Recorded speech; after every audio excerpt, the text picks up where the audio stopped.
اور دنیا میں سب نے تسلیم کیا ہے کہ قرآن واحد کتاب ہے، یعنی وہ یہ نہ مانے کہ یہ اللہ کا کلام ہے، لیکن یہ تسلیم کرتے ہیں یہ وہی کتاب ہے جو محمد نے صلی اللہ علیہ وسلم اپنی امت کو عطا کی۔ یعنی اصل میں تو یہ حضور کو ملی اللہ سے، اللہ نے دی امت کو، لیکن یہ کہ وہ پہلی بات کو مان لے تب تو وہ مومن ہو جائیں گے۔ میں نے اسی لیے کہا تھا کہ غیر مسلموں کی گواہی میں پیش کروں گا سب سے پہلے، اور یہ اس کی فہرست مجھے دینے کی ضرورت نہیں ہے، یہ بات میں پورے اطمینان کے ساتھ کہہ رہا ہوں کہ بے شمار مستشرقین نے اس بات کو تسلیم کیا ہے کہ یہ ماننا پڑتا ہے کہ اس کا ٹیکسٹ جو ہے پریزروڈ ہے، یہ محفوظ ہے، اس کی انٹیگریٹی، اوتھینٹسٹی، اس کے بارے میں کسی شک و شبے کی گنجائش نہیں۔ یہاں تک کہ اس کی قراءت میں اگر کہیں کوئی فرق ہے وہ فرق بھی محفوظ رکھا گیا ہے۔ یہ 7 قراءت اور 10 قراءت کے جو قاری جو آپ کو ملتے ہیں، یہ ایک فن ہے اپنی جگہ پر، کہ ذرا سا اس کی موڈ آف ریسیٹیشن کے اندر بھی اگر کوئی فرق ہے تو وہ فرق بھی محفوظ ہے۔ یہ نہیں ہے کہ جو شخص جس طرح چاہے پڑھ لے، بلکہ یہ کہ اس کا ایک ایک شوشہ محفوظ، اس کو پھر یہ کہ سب سے بڑی بات یہ کہ اس کی حفاظت کا ذریعہ لوگوں کا حفظ ان کے سینوں میں اس کا جمع ہو جانا۔ خود نبی اکرم صلی اللہ علیہ وسلم سے اللہ تعالیٰ نے فرمایا تھا کہ لا تحرک بہ لسانک لتعجل بہ ان علینا جمعہ وقرآنہ فاذا قرأناہ فاتبع قرآنہ ثم ان علینا بیانہ۔ اے نبی، آپ اپنے اوپر مشقت نہ لیجئے، اس کتاب کو یاد کرنے کے لیے اپنی زبان کو تیزی سے حرکت مت دیجئے، ہمارے ذمے ہے اسے آپ کے سینے میں محفوظ کر دینا، پھر جب ہم تمہیں پڑھوائیں تو اسی ترتیب سے پڑھنا۔ تو یہ قرآن مجید کا جمع کیا جانا، یہ ہمیں معلوم ہے کہ یہ 22 برس کے عرصے میں نازل ہوا، نجمن نجمن، تھوڑا تھوڑا کر کے، لیکن اس کو جمع کرنے کا کام بھی خود اللہ نے اپنے ذمہ لیا تھا۔ ان علینا جمعہ وقرآنہ۔ یہ بات آ گئی ہے تو میں عرض کر دوں، ہمارے ذہنوں میں ایک مغالطہ ہے، اور اس مغالطے کی وجہ سے دشمنوں کو فائدہ پہنچتا ہے۔ ہمارے ہاں عام طور پر چونکہ قافیہ ملانے کی کوشش ہوتی ہے تو جمعہ کے خطبات میں حضرت عثمان رضی اللہ تعالیٰ عنہ کے نام کے ساتھ کہہ دیا جاتا ہے جامع آیات القرآن۔ اب اس سے کہنے کا موقع ملے گا کسی کو کہ حضرت عثمان نے آیات قرآنی کو جمع کیا، یہ بہت بڑا مغالطہ ہے۔ اصل میں حضرت عثمان رضی اللہ تعالیٰ عنہ نے ایک نسخے پر جمع کیا ہے، کتابت شدہ، کتاب کی شکل میں نسخہ جو ہے اس کو فراہم کرنے والے حضرت عثمان ہیں، ورنہ جمع تو اللہ نے کیا محمد کے سینے میں صلی اللہ علیہ وسلم۔ جمع قرآن کا معاملہ اللہ نے اپنے ذمے لیا، یہ خود حضور کے ذمے نہیں چھوڑا، نہ صحابہ کے ذمے چھوڑا، بلکہ یہ کہ ان علینا جمعہ وقرآنہ، ہمارے ذمے ہے اس کو جمع کرنا اور پڑھوا دینا۔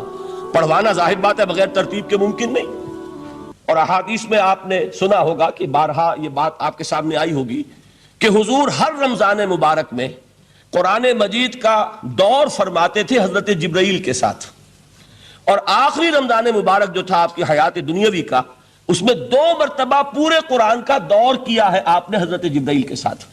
اب ظاہر بات ہے جب قرآن کا دور ہوا ہے تو کیا وہ غیر مرتب تھا؟ وہ جمع ہو چکا تھا، مرتب ہو چکا تھا۔ البتہ حضور کے سینے میں سب سے پہلے جمع کیا گیا، اور قرآن اولاً جو جمع ہوا ہے وہ صحابہ کے بھی سینوں میں جمع ہوا ہے۔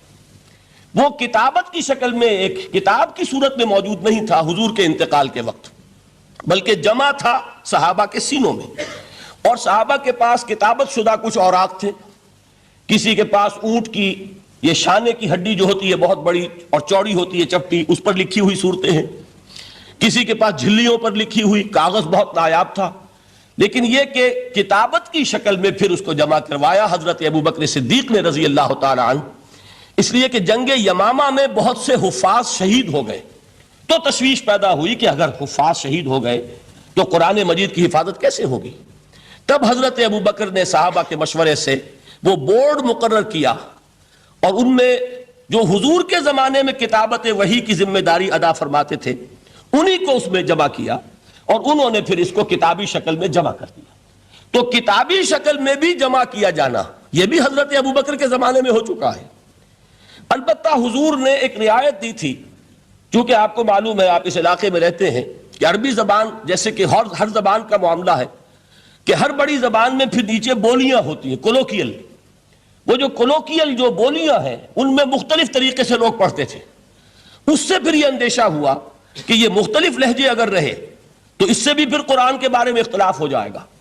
تو حضرت عثمان رضی اللہ تعالیٰ عنہ نے پھر قرآن مجید کا ایک اوتھینٹک نسخہ تیار کیا کہ اب صرف یہی نسخہ دنیا میں رہے گا، اور باقی سارے نسخے جو ہے ان کو تلف کر دیا گیا تاکہ اب وہ لہجے کا کوئی اختلاف جو ہے وہ بھی باقی نہ رہے. اور اس کے 4 نسخے تیار کیے گئے، اور وہ نسخے آج بھی دنیا میں موجود ہیں. ان میں وہ نسخہ بھی ہے کہ جس پر خود حضرت عثمان رضی اللہ تعالیٰ عنہ کی خون کے دھبے موجود ہیں، کیونکہ وہ شہید کیے گئے ہیں. تو وہ ایک نسخہ جو انہوں نے اپنے پاس رکھا ہوا تھا وہ اس کی تلاوت فرما رہے تھے. بہرحال پہلی بات یہ ہے جو بالکل تاریخی حقیقت ہے کہ جن کتابوں کو بھی آسمانی ہونے کا دعویٰ ہے ان میں واحد کتاب ہے قرآن مجید، جس کا متن محفوظ ہے. دنیا میں کوئی اور کتاب ایسی نہیں ہے جو یہ دعویٰ کر کے قرآن کے مقابلے میں آ سکے. اور پھر آپ کو معلوم ہے کہ کتنے بڑے پیمانے پر پوری امت میں اس حفاظت قرآن کے عمل میں حفاظ حصہ لے رہے ہیں. لکھوکھا حفاظ موجود ہیں. بعض ممالک میں آپ کو 8-8 10-10 برس کے بچے جو ہیں وہ حافظ مل جائیں گے. کوئی دنیا میں اور کتاب نہیں ہے کہ جس کے حافظ موجود ہیں. بڑے بڑے علماء کی تصحیح کر دیتے ہیں 8-8 سال کے بچے کہ یہ آپ غلط پڑھ رہے ہیں. اس طریقے سے ایک شوشہ جو ہے وہ محفوظ کر لیا گیا ہے. تو یہ بات جو ہے یہ قرآن مجید کی عظمت اور فضیلت کے ضمن میں پہلی حقیقت ہے کہ جسے ہمیں سامنے رکھنا چاہیے. اور اس حقیقت کے ادراک و شعور کے لیے قرآن پر ایمان لازم نہیں ہے، بلکہ یہ وہ بات ہے کہ جس کا اعتراف ہر شخص کرے گا، خواہ وہ قرآن کو اللہ کا کلام مانتا ہو یا نہ مانتا ہو. دوسری بات قرآن مجید کی عظمت کے ضمن میں یہ ہے، اور وہ اس پہلو سے پوری دنیا کو ماننی پڑے گی. اور واقعہ یہ ہے کہ جو ان میں اصحاب دانش و بینش ہے وہ مانتے ہیں کہ محمد الرسول اللہ صلی اللہ علیہ وسلم کا تعلق کسی پری ہسٹورک ایرا سے نہیں. حضور کل 1400 برس پہلے کی شخصیت ہیں. تاریخ کا یوں سمجھیے کہ نصف النہار، the very midday of history, کہ کوئی چیز بھی ان کی پردہ اخفاء میں نہیں ہے. اور حضور صلی اللہ علیہ وسلم کی یہ بات ہر شخص مانے گا کہ آپ نے تاریخ انسانی کا ایک عظیم ترین انقلاب برپا کیا.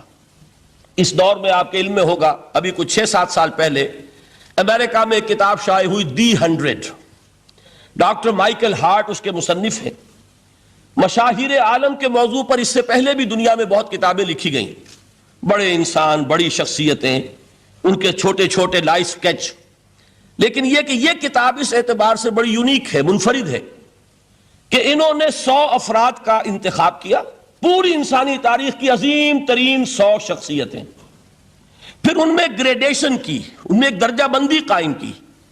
یہ 100 تو ہیں عظیم ترین پوری نوع انسانی میں، ان میں عظیم ترین کون ہے، پھر نمبر 2 کون ہے، پھر نمبر 3 کون ہے. یہی وجہ ہے کہ انہوں نے تاریخی اعتبار سے مرتب نہیں کیا، کرونالوجیکل آرڈر میں نہیں، بلکہ اس ترتیب سے کہ جو عظیم ترین انسان ہے اس کے نزدیک نمبر 1 پر اس کو لائے، پھر نمبر 2 پر جو ان کے بعد ہے. اور آپ کے علم میں یہ بات ہوگی کہ وہ ڈاکٹر مائیکل ہارٹ دی 100 میں نمبر 1 پر لائے محمد الرسول اللہ صلی اللہ علیہ وسلم. اور انہوں نے یہ کہا کہ بہت سے لوگ میری اس تصنیف میں نمبر 1 پر محمد کا ذکر دیکھ کر صلی اللہ علیہ وسلم حیران ہوں گے، اس لیے کہ ظاہر ہے وہ مسلمان نہیں ہیں، وہ تو عیسائی ہیں، تاحال بھی عیسائی ہیں. انہوں نے کہا کہ اس میں مجھے لازماً I owe an explanation، مجھے اس کی وضاحت کرنی پڑے گی. اور اس کی جو دلیل اس نے دی ہے وہ اس شخص کی ذہانت کی بہت بڑی عکاسی کرنے والی شے ہے. کہتے ہیں this is because he is the only person. یہ the only کو انڈرلائن کر لیجئے اپنے ذہن میں. واحد شخصیت ہے پوری نسل انسانی کی، supremely successful in both the religious and the secular fields. کہ زندگی کے یہ 2 خانے جو آج کے انسان نے اپنے ذہن میں قائم کر لیے ہیں، ایک خانے کو وہ کہتے ہیں یہ مذہبی خانہ، یہ انفرادی ہے، عقائد ہیں، عبادات ہیں، کچھ سوشل کسٹمز ہیں. اگر کوئی فوت ہو جائے گا تو کیا کریں گے، اسے دفن کریں گے، جلائیں گے، کیا کریں گے، پیدائش ہے اسے سیلیبریٹ کس طرح کریں گے، یہ سوشل کسٹمز ہیں. تو دنیا میں یہ مانا جاتا ہے کہ یہ تو ہے ریلیجس اور پرائیویٹ افیئر ہے زندگی کا. اور ایک ہے سیاست، معیشت، تمدن، قانون، عدالت، سیاسی نظام، معاشی نظام وغیرہ. یہ سیکولر فیلڈ ہے، اس میں کسی مذہب کی بات نہیں ہونی چاہیے. بلکہ یہ کہ جو بھی کسی ملک کے رہنے والوں کی اکثریت کی رائے ہو اس کے مطابق کام چلنا چاہیے. یہ ان کا ذہن ہے، ہمارا نہیں معاذ اللہ. اسلام کے نزدیک انسانی زندگی انڈیویزیبل ہے، ناقابل تقسیم وحدت ہے. یہ ایک آرگینک ہول ہے، حیاتیاتی اکائی ہے جس کو تقسیم نہیں کیا جا سکتا. لیکن جدید ذہن کا تصور یہی ہے. اس تصور کے پس منظر میں دیکھیے کہ جو سب سے بڑی تحسین ہو سکتی تھی اور جو سب سے زیادہ ٹریبیوٹ پیش کرنے کا انداز ہو سکتا تھا وہ شخص نے پیش کر دیا حضور کو، کہ دونوں میدانوں میں بیک وقت انتہائی کامیاب انسان پوری تاریخ میں صرف ایک ہے اور وہ محمد ہے صلی اللہ علیہ وسلم. اس لیے کہ جتنی بڑی شخصیتیں اور نظر آتی ہیں وہ یک رخی ہیں، یا ادھر عظیم ہیں یا ادھر عظیم ہیں. جو ادھر عظمت کی حامل ہیں دین میں، مذہب میں، اخلاق میں، روحانیت میں، جیسے حضرت مسیح خود یا گوتم بدھ، ان کا سیاست میں اس میں کوئی دخل نہیں، کوئی انقلاب برپا نہیں کیا، کوئی نئی حکومت قائم نہیں کی، تو وہاں انہیں زیرو دینا پڑتا ہے. اور اس کے برعکس سکندر اعظم ہے، اٹیلا ہے، چنگیز ہے، ہٹلر کو بھی چاہے تو شامل کر لیں، جس کی فتوحات جو ہے وہ جنگل کی آگ کی طرح پھیلی ہیں. کوئی مشرق سے مغرب تک پہنچ گیا، کوئی مغرب سے مشرق تک چلا آیا. ہٹلر کہاں آپ کو سکندر اعظم کہاں سے چلا؟ مقدونیہ سے اور دریائے بیاس تک پہنچا ہے، اور ادھر سے چنگیز ادھر سے گیا وہاں تک پہنچا ہے. اٹیلا جو ہے سینٹرل ایشیا سے اور یورپ کے میدانوں تک پہنچا ہے. لیکن مذہب اور اخلاق کے میدان میں انہیں صرف زیرو دینے سے کام نہیں چلتا، کوئی مائنس ویلیو معین کرنی پڑتی ہے. یہ ہے دنیا کی عظیم ترین شخصیتوں کا حال. ایک شخصیت ایسی ہے محمد کی صلی اللہ علیہ وسلم کہ ان کے بارے میں یہ کہنا مشکل ہو جائے گا کہ ان کی زیادہ عظمت جو ہے وہ مذہبی میدان میں ہے یا زیادہ عظمت جو ہے وہ سیاسی اور ملکی میدان میں ہے. ایک نئی تہذیب، ایک نیا تمدن، ایک نیا طرز حکومت، ایک نیا نظام معیشت، ایک نیا سماجی اور معاشرتی نظام، ایک نیا قانون فوجداری، ایک نیا قانون دیوانی، زندگی کے ہر اعتبار سے ایک انقلاب برپا کیا ہے. یہ ہے محمد الرسول اللہ کا وہ کارنامہ جس کو کہ غیر مسلم بھی تسلیم کرنے پر مجبور ہے. چنانچہ شاید آپ نے نام سنا ہو، ہندوستان نے جو بڑے بڑے انقلابی پیدا کیے اس صدی میں، ان میں ایک ایم این رائے، جو کمیونسٹ انٹرنیشنل، جو باسکو میں یوں سمجھیے کہ پوری دنیا میں اشتراکی تحریکوں کو کنٹرول کرنے والا ادارہ، یہ شخص اس کا بہت اہم کارکن رہا ہے، ایم این رائے. اس نے ایک کتاب لکھی دی ہسٹوریکل رول آف اسلام، اور وہ تسلیم کرتا ہے کہ تاریخ انسانی میں عظیم ترین انقلاب وہ ہے جو محمد نے برپا کیا صلی اللہ علیہ وسلم. تو یہ چیز دوسری ہے کہ جس کو ماننا پڑتا ہے. لیکن آپ حیران ہوں گے کہ یہ سیرت کا جلسہ تو نہیں تھا، میں قرآن کی عظمت بیان کر رہا تھا. یہاں اب اصل میں جس چیز کی طرف آپ کی توجہ دلانی مقصود ہے وہ یہ ہے کہ اس عظیم ترین انقلاب کے لیے حضور کا اعلی انقلاب قرآن تھا. اتر کر ہرا سے سوئے قوم آیا اور ایک نسخہ کیمیا ساتھ لایا.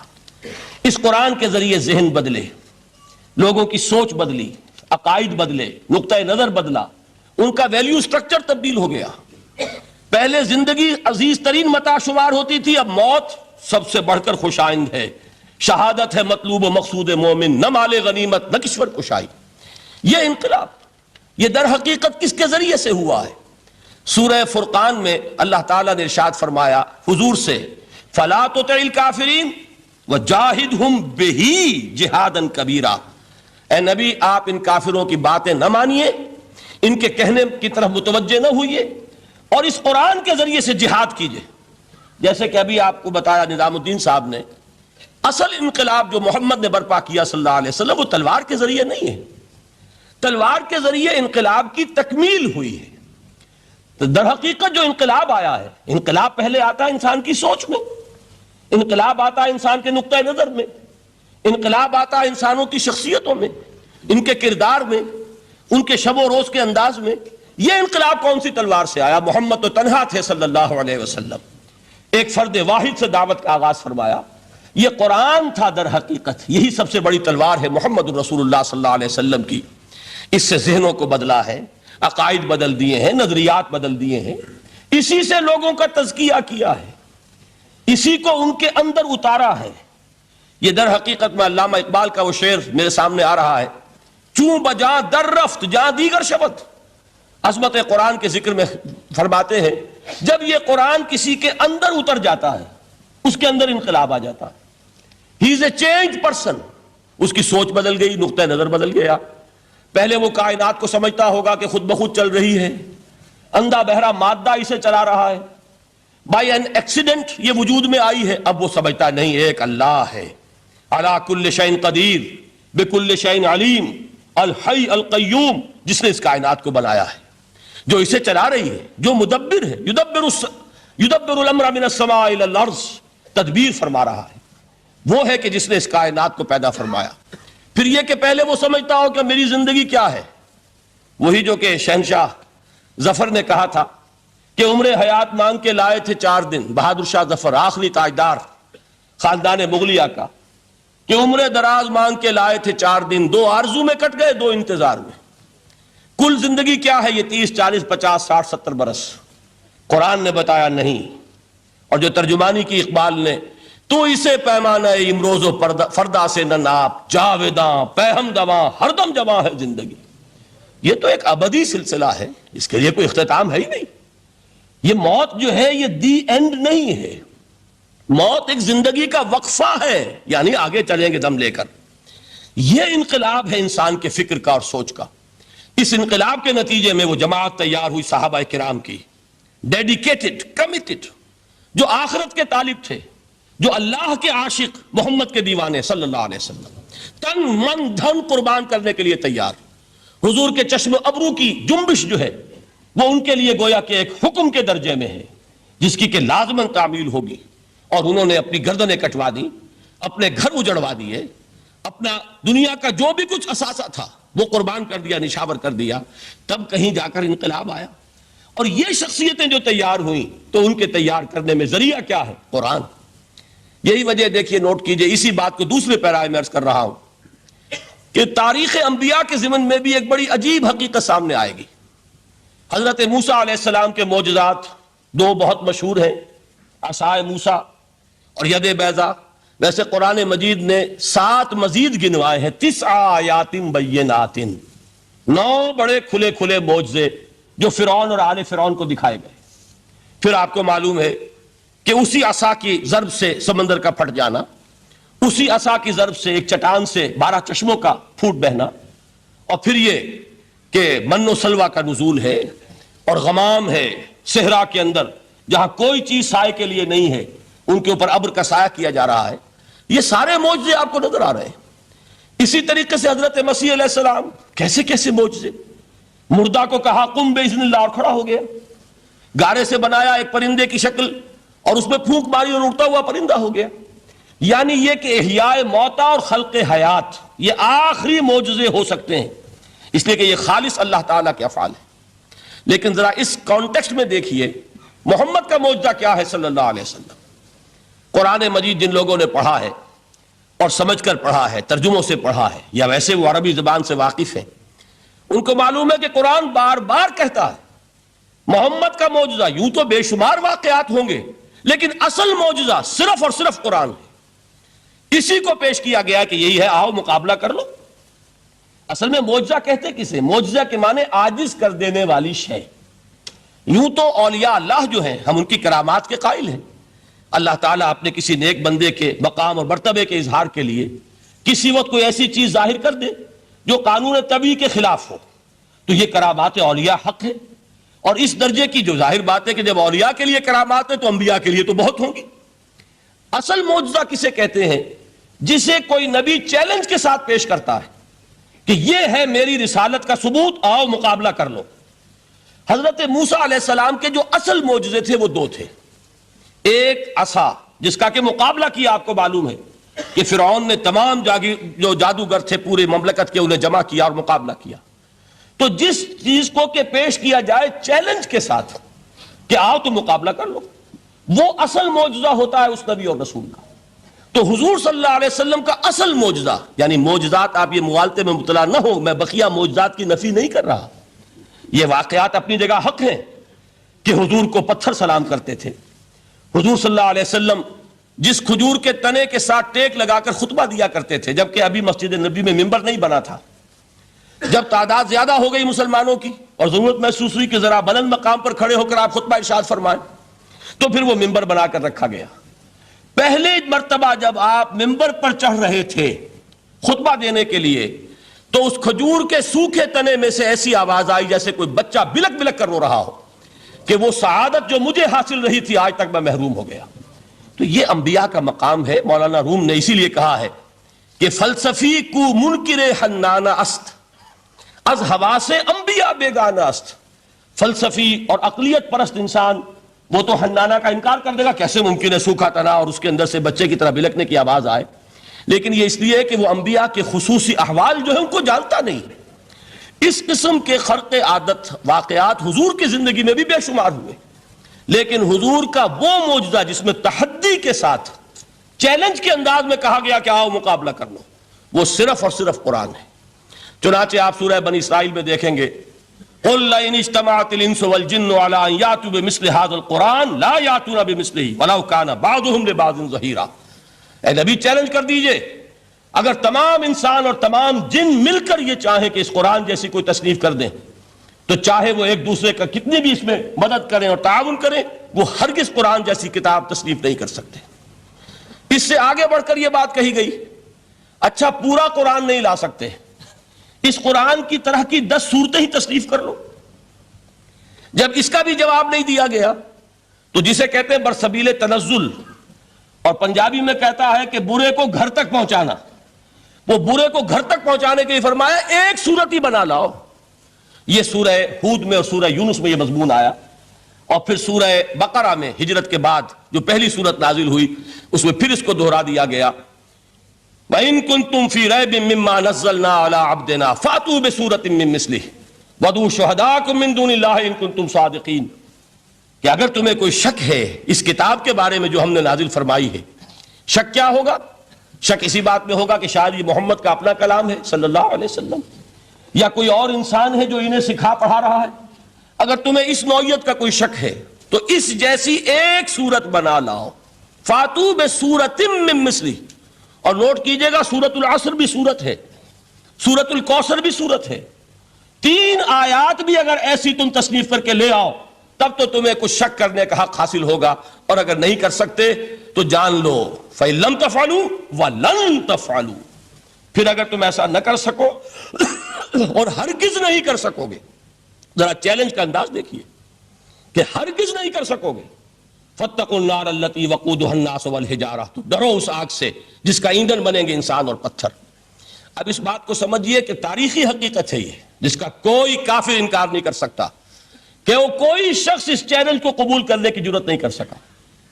اگر جھوٹ موٹ کو بھی کوئی کھڑا ہو جاتا اور کہتا کہ ٹھیک ہے میں نے یہ ایک صورت بنائی ہے اور میرا دعویٰ یہ ہے کہ یہ قرآن جیسی ہے، تو ایک کنٹروورسی تو پیدا ہو جاتی نا. کچھ لوگ چاہے کہتے کہ نہیں یہ قرآن کے سطح کی نہیں ہے، لیکن یہ کہ اس کا دعویٰ تو ہو جاتا. لیکن تاریخ یہ بتا رہی ہے کہ سرے سے کسی شخص نے اس کی جرت نہیں کی. اس درجے وہ قرآن سے مرعوب ہوئے. تو حضور کا سب سے بڑا معجزہ جو آج تک زندہ ہے، اس کو ذہن میں رکھیے، میں نے جو حضرت موسیٰ حضرت عیسیٰ کے معجزات گنوائے ہیں وہ در حقیقت ان کی اپنی ذات کے ساتھ تھے. ید بیضا موسیٰ کے ساتھ تھا، عصا معجزہ اس وقت تھا جب موسیٰ کے ہاتھ میں تھا. اس کے بعد کئی 100 برس تک وہ صندوق سکینہ جو ہے، تابوت سکینہ، اس میں وہ عصا رکھا رہا، لیکن اب وہ معجزہ نہیں تھا، وہ سوکھی لکڑی تھی، اس کے سوا کچھ نہیں. تو تمام انبیاء اور رسول کے معجزے ختم ہو گئے، وہ ان کی ذات کے ساتھ تھے. محمد الرسول اللہ کی رسالت دائمی ہے تا قیام قیامت، لہذا معجزہ بھی آپ کا دائمی ہے. وہ معجزہ آج بھی موجود ہے. البتہ میں ادھر ضرور توجہ دلاؤں گا کہ قرآن مجید کے اعجاز کے 3 پہلو ہیں. پہلا پہلو اور زیادہ تر اسی کی طرف توجہ زیادہ ہوئی ہے، وہ ہے قرآن کی فصاحت، بلاغت، ادبیت، اس کی چاشنی. ظاہر بات ہے کہ اس کا شعور اور ادراک صرف عربوں کو ہو سکتا ہے، بلکہ میرے خیال میں ناراض نہ ہو اہل عرب تو آج کے عربوں کو بھی نہیں ہو سکتا. یہ اسی دور کے عرب، ان کی اپنی جو اس وقت کی زبان تھی، اس زبان میں فصحاء، بلغاء، شعراء، خطباء، ان کو اتنا ذوم تھا کہ وہ باقی پوری دنیا کو کہتے تھے یہ گونگے ہیں، بولنا ہمیں آتا ہے، خطیب ہم ہیں، شاعر ہم ہیں، خطبہ ہم دے سکتے ہیں، شعر ہم کہہ سکتے ہیں، باقی سب تو عجمی ہیں، گونگے ہیں، ان کے اندر نہ فصاحت ہے نہ بلاغت ہے، نہ ان کے کلام میں چاشنی ہے. نہ اس کے اندر کوئی شکو ہے. یہ دعویٰ جنہیں تھا جب ان کے منہ بند ہو گئے قرآن کو سننے کے بعد کہ اس کلام کا کوئی مقابلہ ممکن نہیں ہے، جو ان کے سبع معلقہ کے شعراء میں سے آخری شاعر وہ ایمان لے آئے، اس کے بعد جب ان سے کہا گیا کہ اب آپ شعر نہیں کہتے، حضرت عمر نے ایک مرتبہ ان سے سوال کیا کیا بات ہے اب آپ نے شعر کہنے چھوڑ دیے؟ تو ان کا جواب یہ تھا اب بعد القرآن، کیا آپ قرآن کے بعد بھی اس کا امکان ہے کہ کوئی شخص اپنی فصاحت اور بلاغت کا کوئی اظہار کرنا چاہے؟ یہ تو فصاحت اور بلاغت کی ایک معراج ہے کہ جس تک کہ اب کسی انسان کی رسائی ممکن نہیں. تو فصاحت اور بلاغت جو ہے قرآن کی اور اس کی ادبیت، در حقیقت اس کا ادراک تو ہو سکتا ہے صرف اہل زبان کو.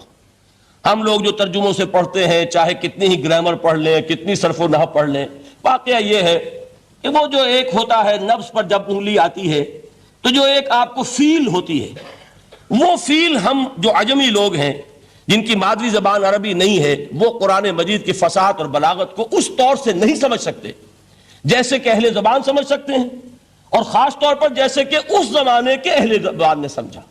آج چونکہ عربی زبان ویسے تو جو اس کی فصیح لینگویج ہے وہ جو کی تو اپنی اصل پر قائم ہے اور وہ اسی قرآن کے طفیل اور قرآن کے صدقے قائم ہے، ورنہ دنیا میں کوئی دوسری زبان نہیں ہے کہ جو 1500 برس تک اتنی پیور رہ جائے. اس میں تبدیلیاں آتی ہیں. خود اردو جو ہے 300 برس کی اردو، دکن کی اردو، ذرا اس کو کبھی پڑھیے تو آپ حیران ہوں گے کہ یہ اردو زبان ہے اور آج کی اردو کوئی اور ہے. یہ صرف 200-250 برس کے اندر یہ انقلاب اردو میں ہو چکا ہے. عربی زبان 1500 برس سے وہ قائم ہے اپنی اسی جگہ پر، اور وہ صرف قرآن کا اعجاز اور قرآن کا صدقہ ہے. لیکن باقی جو اصل میں بولی جانے والی زبانیں ہیں وہ بہت بدل چکی ہیں. لہذا تمام اہل عرب کے لیے بھی اب قرآن کے اس پہلو کو صحیح طور پر سمجھنا ممکن نہیں. قرآن کی جو اعجاز کے 2 پہلو ہیں وہ ہے در حقیقت جو میری اور آپ کی توجہ کے خاص طور پر در حقیقت حقدار ہیں اور ہمیں ان کی طرف توجہ کرنی چاہیے. بدقسمتی سے اس کی طرف عام طور پر علماء نے توجہ نہیں کی. اس کی صرف ادبیت ہی کا چرچا ہوتا ہے. اصل میں قرآن مجید علم انسانی کی معراج، فکر، فلسفہ، حکمت، قرآن کی ابدی حکمت، قرآن کا ابدی فلسفہ، قرآن انسانی مسائل کا جو حل دیتا ہے. قرآن نے سوشل سائنسز میں جس طریقے سے رہنمائی کی ہے، یہ 2 پہلو ہیں اس کے اعجاز کے جس کی کہ آج ہمیں ضرورت ہے کہ ہم اس کا شعور اور ادراک حاصل کریں. اس کے ضمن میں خاص طور پر علامہ اقبال کا نام لینا چاہتا ہوں. میرے نزدیک اس دور میں قرآن مجید کے اس اعجاز اور اس کے ایک معجزہ ہونے کے لیے سب سے بڑی دلیل علامہ اقبال کی شخصیت ہے. وجہ کیا ہے کہ علامہ اقبال علماء کے طبقے میں سے نہیں تھے. ظاہر بات ہے کہ جن کا پورا جو ہے جن کی زندگی گزرتی ہو قال اللہ قال الرسول میں، ان کے دلوں میں عظمت قرآن کی، ان کے دلوں میں حضور کی محبت یہ تو سمجھیے کہ ہونی ہی چاہیے. ان کے شب و روز اسی میں گزرتے ہیں. لیکن یہ کہ ایک ایسا شخص جس کی تعلیم ہے کالجوں کی، یونیورسٹیوں کی، جس نے مشرق اور مغرب کے فلسفے کھنگال ڈالے، وہ شخص اور وہ بھی اس دور میں جبکہ ہم پر مغرب سے مروبیت بہت شدید تھی. آج تو وہ مروبیت بہت کم ہو چکی ہے. آج تو ہمارا عام نوجوان جو ہے وہ آنکھوں میں آنکھیں ڈال کر بات کرتا ہے، اس میں خود اعتمادی ہے.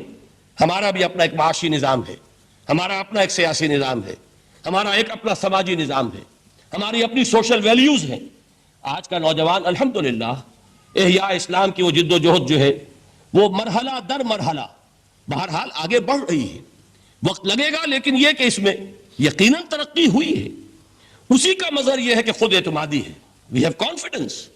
ہم جانتے ہیں کہ اسلام ایک دین ہے، مکمل دین ہے، اس کے پاس زندگی کے تمام مسائل کا حل ہے. لیکن یہ ہے آج 1985 کی بات. علامہ اقبال اس صدی کے آغاز میں گئے ہیں یورپ، جبکہ ہم محکوم تھے انگریز کے. ایک حاکم قوم کے ہاں جا کر اس سے مروبیت کتنی شدید اس وقت تھی. جو جاتا تھا اکثر و بیشتر جو ہے واپس آتا تھا تو کھڑے ہو کر پیشاب کرنا ضروری سمجھتا تھا، اس لیے کہ اس نے وہاں پر لوگوں کو یہی کرتے دیکھا. ان کا لباس، ان کی وضاقت، ان کی تہذیب، ان کا تمدن ہر طرح سے ان کے گن گاتا ہوا، ان کے لیے وہ بہت قصیدے جو ہے تعریف کے کہتا ہوا آتا تھا.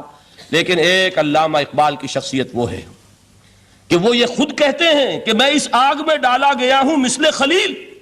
مغربی تہذیب کے اس الاؤ میں مجھے اس طرح ڈالا اللہ نے جیسے کہ حضرت ابراہیم کو آگ میں ڈلوایا.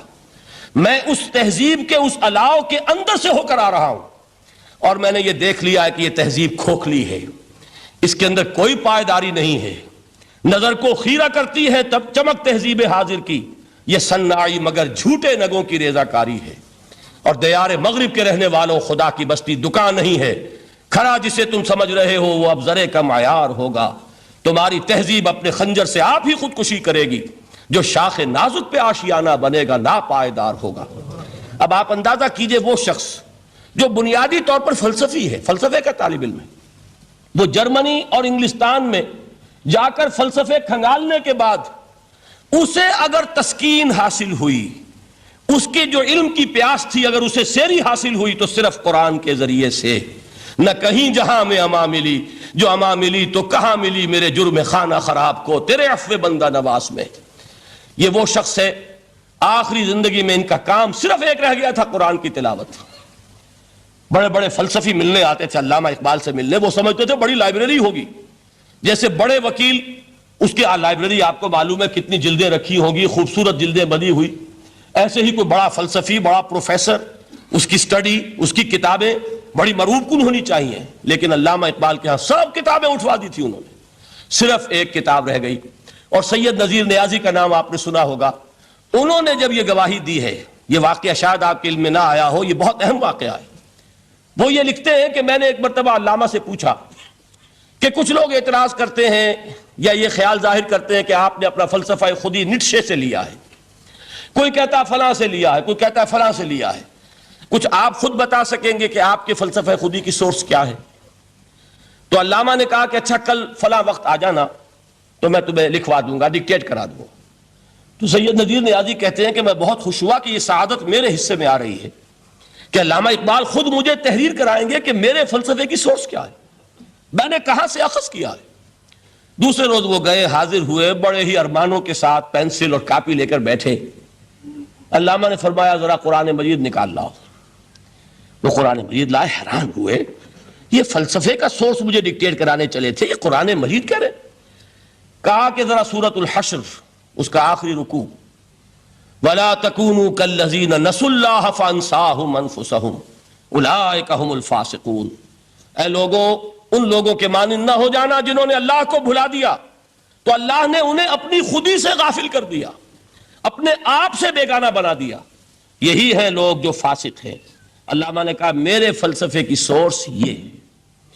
یہ میں آپ کو بتانا چاہتا ہوں، اس معنی میں کہتا ہوں کہ اس دور میں علامہ اقبال کی شخصیت کو میں اعجاز قرآن کا سب سے بڑا مظہر سمجھتا ہوں۔ ایک شخص 20ویں صدی کا، 20ویں صدی عیسوی کی شخصیت، اور پھر یہ کہ وہ کہیں مسجد اور کسی مدرسے کے ماحول میں پلا بڑھا نہیں ہے، بلکہ اسکولوں اور کالجوں میں اور یونیورسٹیوں میں، اور صرف ہندوستان میں نہیں، انگلستان اور جرمنی کی یونیورسٹیوں میں رہا، جس نے اپنا لوہا منوایا ہے۔ وہ شخص اگر یہ کہتا ہے کہ میرے لیے فکر کی بنیاد، میرے فلسفے کی سورس، میری تمام سوچ کی رہنمائی جو ہے وہ اس کتاب نے کی ہے، تو معلوم ہوا کہ واقعتاً یہ قرآن مجید آج بھی معجزہ ہے۔ یہ بات تو ہوئی فلسفے اور فکر کے اعتبار سے۔ دوسرا پہلو جو اپلائیڈ پہلو ہے اس دور کے اعتبار سے وہ اہم تر ہو گیا ہے۔ انسان کے لیے جو پیچیدہ تمدنی مسائل ہیں، سیاسی مسائل کو کیسے حل کیا جائے، معاشی مسائل کا حل کیسے ہو، سماج میں توازن کیسے ہو، مرد اور عورت کے درمیان توازن کیسے ہو، ہوتا کیا ہے یا عورت بھیڑ بکری کی طرح کی ملکیت بن جاتی ہے۔ ہمارے ہاں اردو میں جو اس کا محاورہ ہے کہ جوتی کی نوک، یہ اس کی حیثیت ہو جائے گی، یا دوسری طرف عورت کلوپیٹرا بن کر قوموں کی قسمتوں سے کھیلے گی۔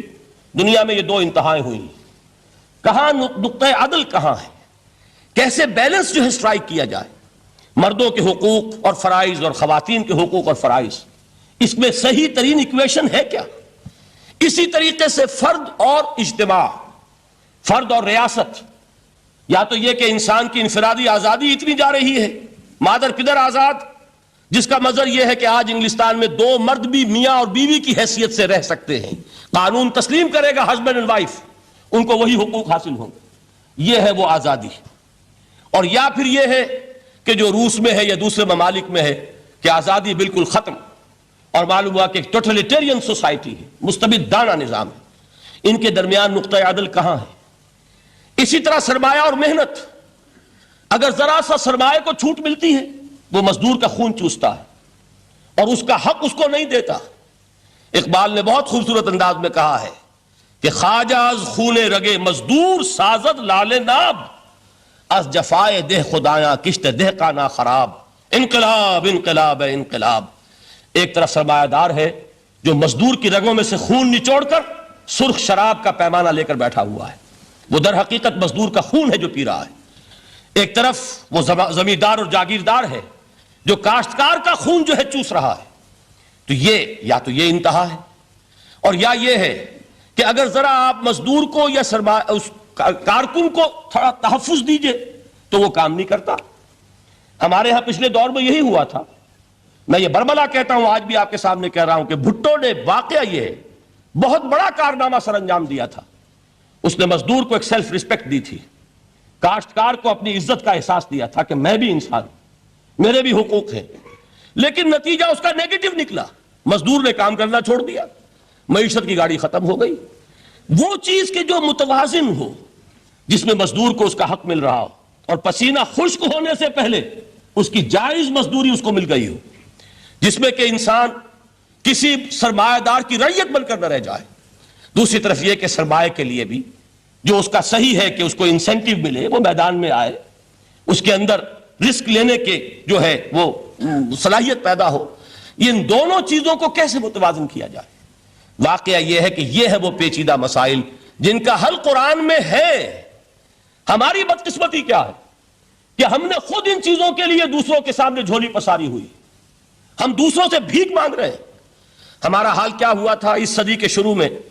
مصطفیٰ کمال پاشا نے جب ترکی میں اسلام کے آئلی قوانین بھی منسوخ کیے، نوٹ کیجئے اس کو، یہ اسی صدی کے وہ صدمے ہیں جو ہم نے اٹھائے ہوئے ہیں۔ اور گاہے گاہے باز خواہی قصہ پاری نہ رہا، تازہ خواہی داشتن گر داغ ہائے سی نہ رہا۔ اس صدی میں کیا نہیں ہوا؟ عربوں کی ریوولٹ ترکوں کے خلاف، ان کے پیٹھ میں جو خنجر گھونپا، اور ایک انگریز، ایک کرنل لارنس کی وہ ساری شرارت، اس کے نتیجے میں ایک عظیم مملکت عثمانیہ، سلطنت عثمانیہ، دی گریٹ آٹومان امپائر، اس کے چیتڑے اڑ گئے۔ اور اس کے بعد وعدے کیے تھے عربوں سے کہ ہم تمہیں حکومت دیں گے۔ ہوا کیا کہ ان کے چھوٹے چھوٹے ٹکڑے کیے اور تقسیم کر لیے۔ مغربی سامراج کا دور شروع ہو گیا۔ اس کا ایک رد عمل مصطفیٰ کمال پر اس درجے شدید ہوا، اس نے ہر چیز جس کا تعلق عربوں سے تھا اس کو ختم کر دیا، ملک بدر کر دیا۔ عربی میں اذان نہیں ہوگی، عربی میں نماز نہیں پڑھی جائے گی، اور اسی کے ضمن میں یہاں تک گیا کہ فیملی لاز بھی رومن لاز جو ہے وہ نافذ کیے۔ تو یورپ کے اخبارات نے اس وقت یہ طنز کیا تھا مسلمانوں پر، یہ مسلمان عجیب قوم ہے، کہتے یہ ہے کہ ہمارے پاس دنیا کا بہترین ضابطہ ہے، بہترین قانون ہے، ہمارے قانون سے بہتر کسی کا قانون نہیں۔ اور حال یہ ہے کہ فیملی لاز کے لیے بھی یہ ہم سے بھیک مانگ رہے ہیں، ہم سے وہ قوانین لے کر اپنے ہاں نافذ کر رہے ہیں۔ آج بدقسمتی سے اکثر و بیشتر مسلمان ممالک کا حال یہی ہے۔ آج ہم ان سے بھیک مانگ رہے ہیں، کہیں جمہوریت کی بھیک ہے، کہیں سوشلزم کی بھیک ہے، کہیں کسی اور سماجی نظام کی بھیک ہے، کہیں مرد اور عورت کی کامل مساوات کا ایک نظریہ ہے، شانہ بشانہ چلنے والا فلسفہ ہے، جو خالص مغرب کی تہذیب کی ایک بھیک ہے جو مانگی جا رہی ہے۔ کاش کہ آج قرآن کے اس اصل اعجاز کی طرف، جو اس کا اصل معجزہ اس دور کے لیے، میں نے عرض کیا کہ اعجاز قرآنی کا وہ معجزہ کہ وہ فصاحت اور بلاغت کی معراج ہے، وہ یا تو اپریشیٹ کر سکتے اہل عرب، اور اہل عرب میں سے بھی حقیقت میں وہ جو قدیم جاہلی شاعری کے جاننے والے ہیں جو بہت کم رہ گئے، اب وہ جان سکتے ہیں کہ جب قرآن نازل ہوا تو کیوں زبانیں گنگ ہو گئی تھیں، کیوں کوئی ایک شخص جھوٹ موٹ کو بھی مدعی بن کر نہیں آ سکا کہ یہ میں نے قرآن کی جیسی ایک کتاب یا قرآن جیسی ایک سورت یا قرآن کی طرح کے چند جملے میں نے موضوع کر دیے ہیں۔ لیکن دوسرا پہلو ہے فکر اور فلسفہ، اس کے اعتبار سے جس کا سب سے بڑا ثبوت اس دور میں علامہ اقبال، اور تیسرا پہلو ہے Islamic social sciences, political science, economics, sociology. اس میں جو کچھ قرآن نے دیا ہے، جو آج بھی انسان کی رہنمائی کے لیے بہترین نظام ہے، اس نظام کو ہم سمجھے، اسے دنیا کے سامنے پیش کریں، تب در حقیقت قرآن مجید کا اعجاز سامنے آئے گا۔ یہ دو پہلو تو میں نے وہ عرض کیے ہیں کہ جو کسی غیر مسلم کو بھی نظر آئیں گے۔ قرآن کا پریزروڈ ہونا، اس کی انٹیگریٹی، اوتھینٹسٹی، یہ چیزیں وہ ہیں کہ جو سب نے مانی. قرآن کے ذریعے تاریخ انسانی کا عظیم ترین انقلاب برپا ہونا، یہ وہ بات ہے کہ جو کسی اندھے کو بھی دیکھنی پڑتی ہے. اس حقیقت کا اعتراف دشمن کو بھی کرنا پڑتا. میں یاد دلا دوں آپ کو، ایچ جی ویلز، آپ نے نام سنا ہوگا، سائنٹیفک فکشن میں اس کا بڑا اونچا مقام ہے، لیکن اس نے تاریخ نسل انسانی پر بھی 2 کتابیں لکھی، a short history of the world اور a concise history of the world. Concise history of the world میں وہ شخص حضور کے ذکر پر جب آتا ہے تو میں صرف ذکر کر رہا ہوں، نقل کفر نہ باشد، اس نے حضور کی شخصیت پر بڑے رقیق حملے کیے ہیں، بڑے گھٹیا حملے کیے. حضور کی خاص طور پر تعدد ازدواج کا جو معاملہ ہے، یہ کڑوی گولی ان کے حلق سے اتر نہیں سکتی، اس لیے کہ ان کا آئیڈیل ہے حضرت مسیح اور حضرت یحییٰ، جان دی بیپٹسٹ اینڈ جیسس آف نزارت. ان دونوں نے ایک شادی بھی نہیں کی، تجرد کی زندگی بسر کی، لہذا ایک شادی بھی ان کے نزدیک گھٹیا فعل ہے. تو حضور نے تو کی ہیں 11 شادیاں، 11 نکاح کے. یہ جو کڑوی گولی ہے یہ ان کے حلق سے نیچے نہیں اترتی، اس لیے میں انہیں معذور سمجھتا ہوں. تو اس نے اس پہلو سے تو بڑے حملے کیے، لیکن خطبہ حجۃ الوداع کے وہ جملے جو ہے تاریخی، پورے کے پورے اس نے کوٹ کیے. لا فصل لعربی علی عجمی ولا لعجمی علی عربی ولا لأحمر علی اسود ولا لأسود علی احمر الا بالتقوی کلکم بنو آدم وآدم من تراب. کسی عرب کو کسی عجمی پر کوئی فضیلت نہیں، کسی عجمی کو کسی عرب پر کوئی فضیلت نہیں، کسی گورے کو کسی کالے پر کوئی فضیلت نہیں، کسی کالے کو کسی گورے پر کوئی فضیلت نہیں سوائے تقوی کے. تم سب کے سب آدم کی اولاد ہو اور آدم مٹی سے بنائے گئے تھے. یہ الفاظ لکھ کر کہتا ہے کہ جہاں تک human fraternity, equality and freedom, 3 الفاظ نوٹ کیجئے، انسانی حریت، انسانی مساوات، انسانی اخوت، کہتا ہے جہاں تک ان 3 چیزوں کے واز ہیں، سرمنز کا تعلق ہے، وہ تو دنیا میں پہلے بھی بہت کہے گئے. عیسائی ہونے کے باوجود خاص طور پر نام لیتا ہے جیسس آف نزارت. سرمنز تو حضرت مسیح کے ہاں بھی بہت مل جائیں گے کہ تمام انسان برابر ہیں، سب کو بھائی بھائی ہونا چاہیے، سب انسان آزاد ہیں، تمیز بندہ و آقا فساد آدمیت ہے. لیکن وہ کہتا ہے کہ یہ ماننا پڑتا ہے تاریخ انسانی میں پہلی مرتبہ ان اصولوں پر ایک انسانی معاشرہ قائم کیا محمد نے صلی اللہ علیہ وسلم. یعنی حضور کے ساتھ یہ معاملہ ایمپٹی سلوگنز کا نہیں ہے، یہ صرف واز نہیں ہے، یہ صرف سرمنز نہیں ہیں، یہ ایمپٹی سلوگنز نہیں ہے. He translated these things into actuality. ایک حقیقت، ایک واقعہ کی شکل دی ہے محمد نے صلی اللہ علیہ وسلم. وہ معاشرہ پیدا کیا جس میں انسانی اخوت، انسانی مساوات اور انسانی حریت، یہ تینوں اقدار بتمام و کمال موجود تھی.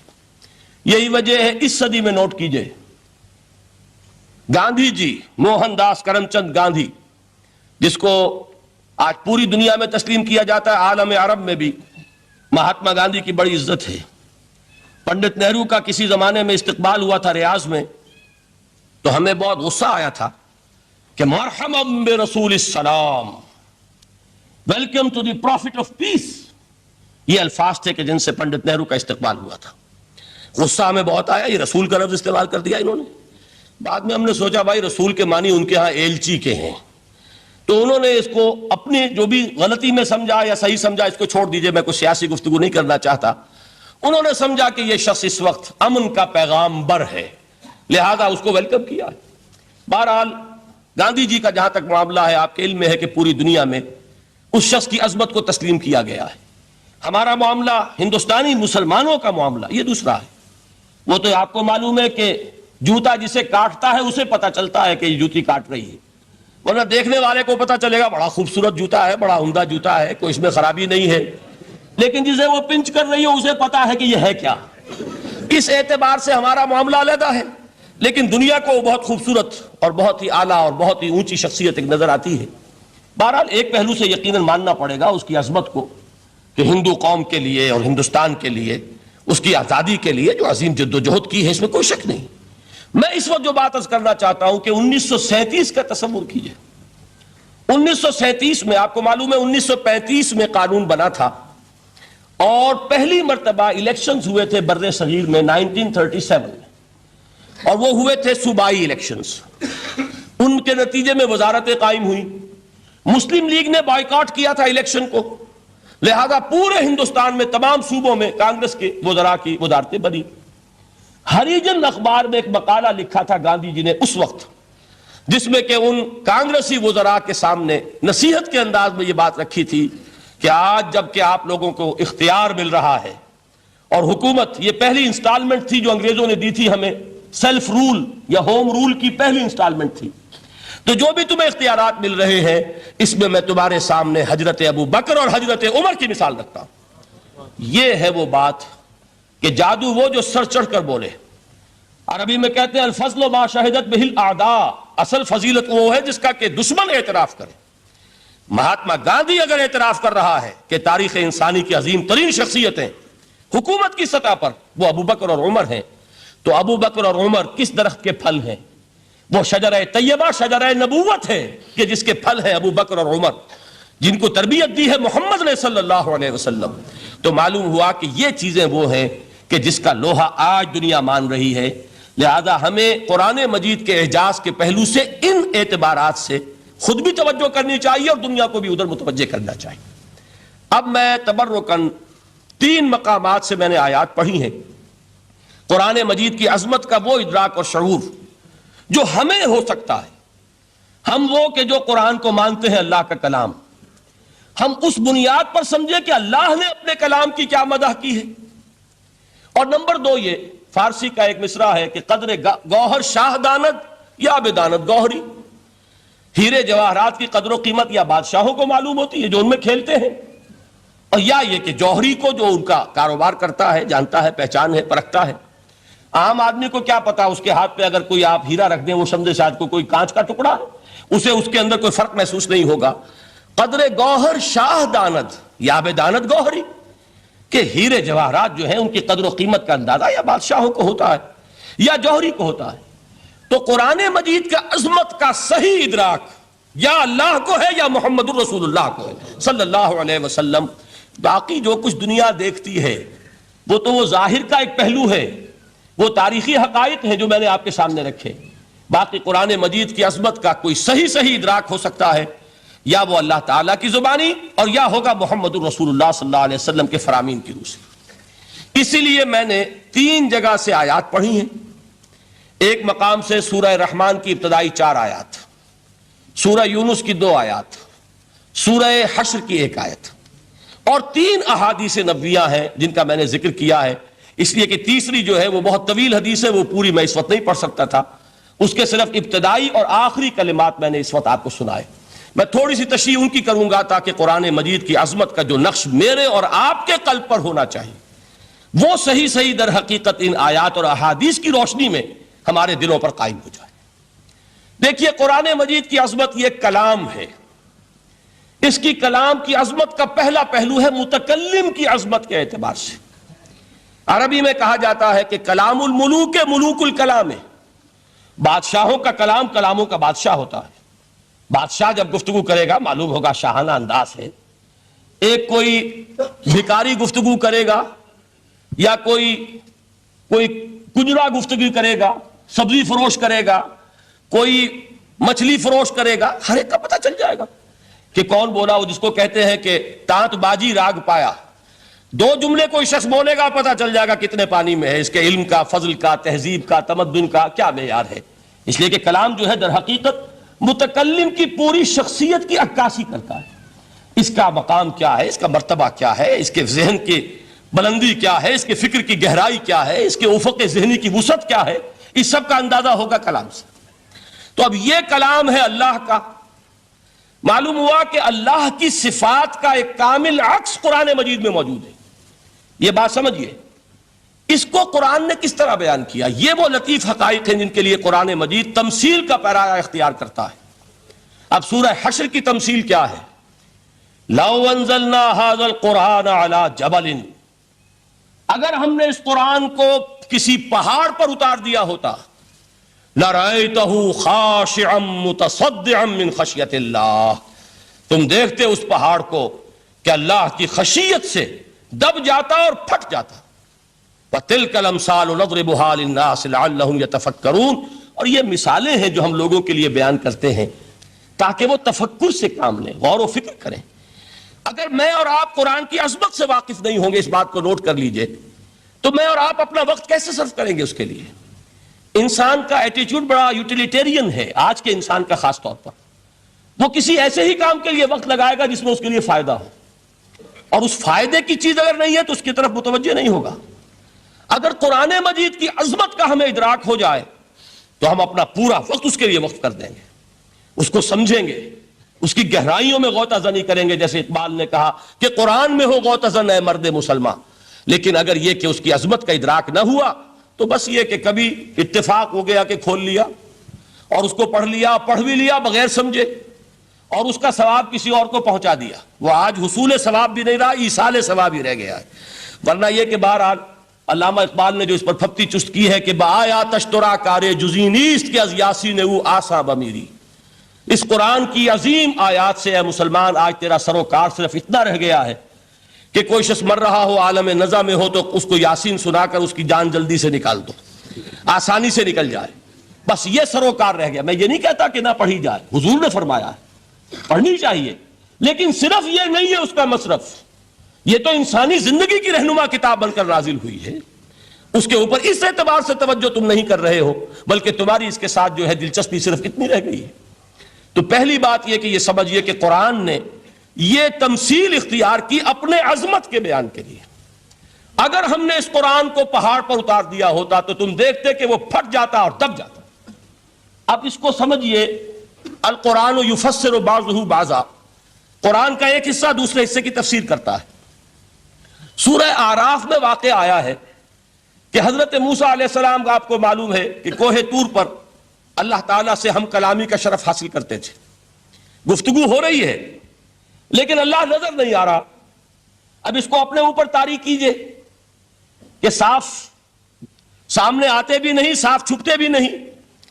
یہ جو صورتحال تھی کہ اگر کسی کی آپ آواز سن رہے ہیں، کلام سن رہے ہیں، سامنے نہیں آ رہا، تو آپ کے دل میں خواہش پیدا ہوگی کہ ذرا سا یہ پردہ بھی اٹھا دیا جائے، مجھے دیدار بھی حاصل ہو جائے۔ لہذا سورہ اعراف میں ہے جب کئی بار یہ شرف ہم کلامی حاصل ہوا اللہ سے، تو حضرت موسیٰ علیہ السلام نے بڑی ہمت سے کام لیا، بڑی جرت کی، درخواست کر دی، رب ارنی انظر الیک، یہ جو پردہ بیچ میں حائل کیا ہوا ہے پروردگار، تو میرا شوق دیکھ، میرا اشتیاق دیکھ، تو مجھے ذرا دیدار بھی عطا ہو جائے۔ اس پر کیا بات کہی گئی؟ لن ترانی، موسیٰ تم مجھے ہرگز نہیں دیکھ سکتے، تم اس جسد ظاہری کے ساتھ، اس جسد مادی کے ساتھ، ان عنصری آنکھوں سے میرا دیدار نہیں کر سکتے۔ ولیکن انظر الی الجبل، دیکھو ہم تمہیں ایک مثال دیے دیتے ہیں، ذرا اس پہاڑ کی طرف دیکھو، ہم اپنی ایک تجلی اس پر ڈالیں گے۔ فَإِنِ اسْتَقَرَّ مَكَانَهُ فَسَوْفَ تَرَانِي، اگر وہ پہاڑ ہماری تجلی کو جھیل جائے، تحمل کر لے، تو تم بھی سوچنا کہ شاید ہمیں دیکھ سکو۔ اس کے بعد ہوا کیا؟ فَلَمَّا تَجَلَّى رَبُّهُ لِلْجَبَلِ جَعَلَهُ دَكًّا وَخَرَّ مُوسَىٰ صَعِقًا، جب اللہ تعالیٰ نے پہاڑ پر اپنی ایک تجلی ڈالی تو وہ پہاڑ جو ہے پھٹ گیا، اور موسیٰ، اب دیکھیے براہ راست تجلی موسیٰ پر نہیں ہے، یہ انڈائریکٹ مشاہدہ ہے تجلی ربانی کا کہ جو پہاڑ پر ہوئی ہے، اور پہاڑ کی جو کیفیت ہوئی ہے اس کے مشاہدے سے حضرت موسیٰ بے ہوش ہو کر گر گئے۔ وَصَعِقَ مُوسَىٰ خَرَّ مُوسَىٰ صَعِقًا، یہ ہے وہ مثال جو یہاں دی ہے قرآن کے لیے۔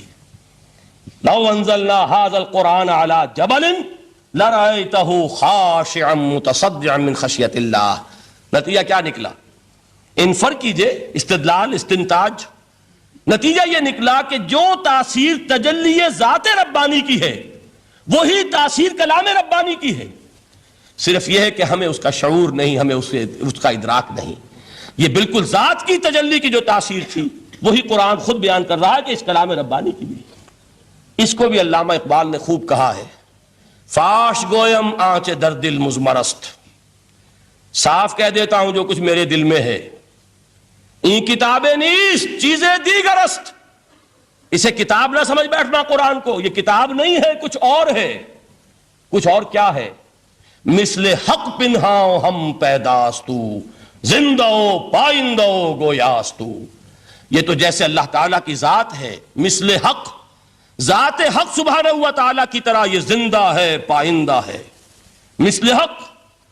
پائندہ ہو گو یاستو، یہ جو ہے زندہ ہے، یہ متکلم ہے، کلام نہیں ہے۔ کل صفات ربانیہ جو ہے ظاہر اور باطن، مثل حق پنہا، ظاہر و پنہا، اور حی و قیوم جیسے اللہ کی ذات ہے، وہی صفات اس کلام کی ہیں۔ اور اس کے بعد وہ شعر آیا تھا جو میں پہلے سنا چکا ہوں، چوں بجاں در رفت جاں دیگر شود۔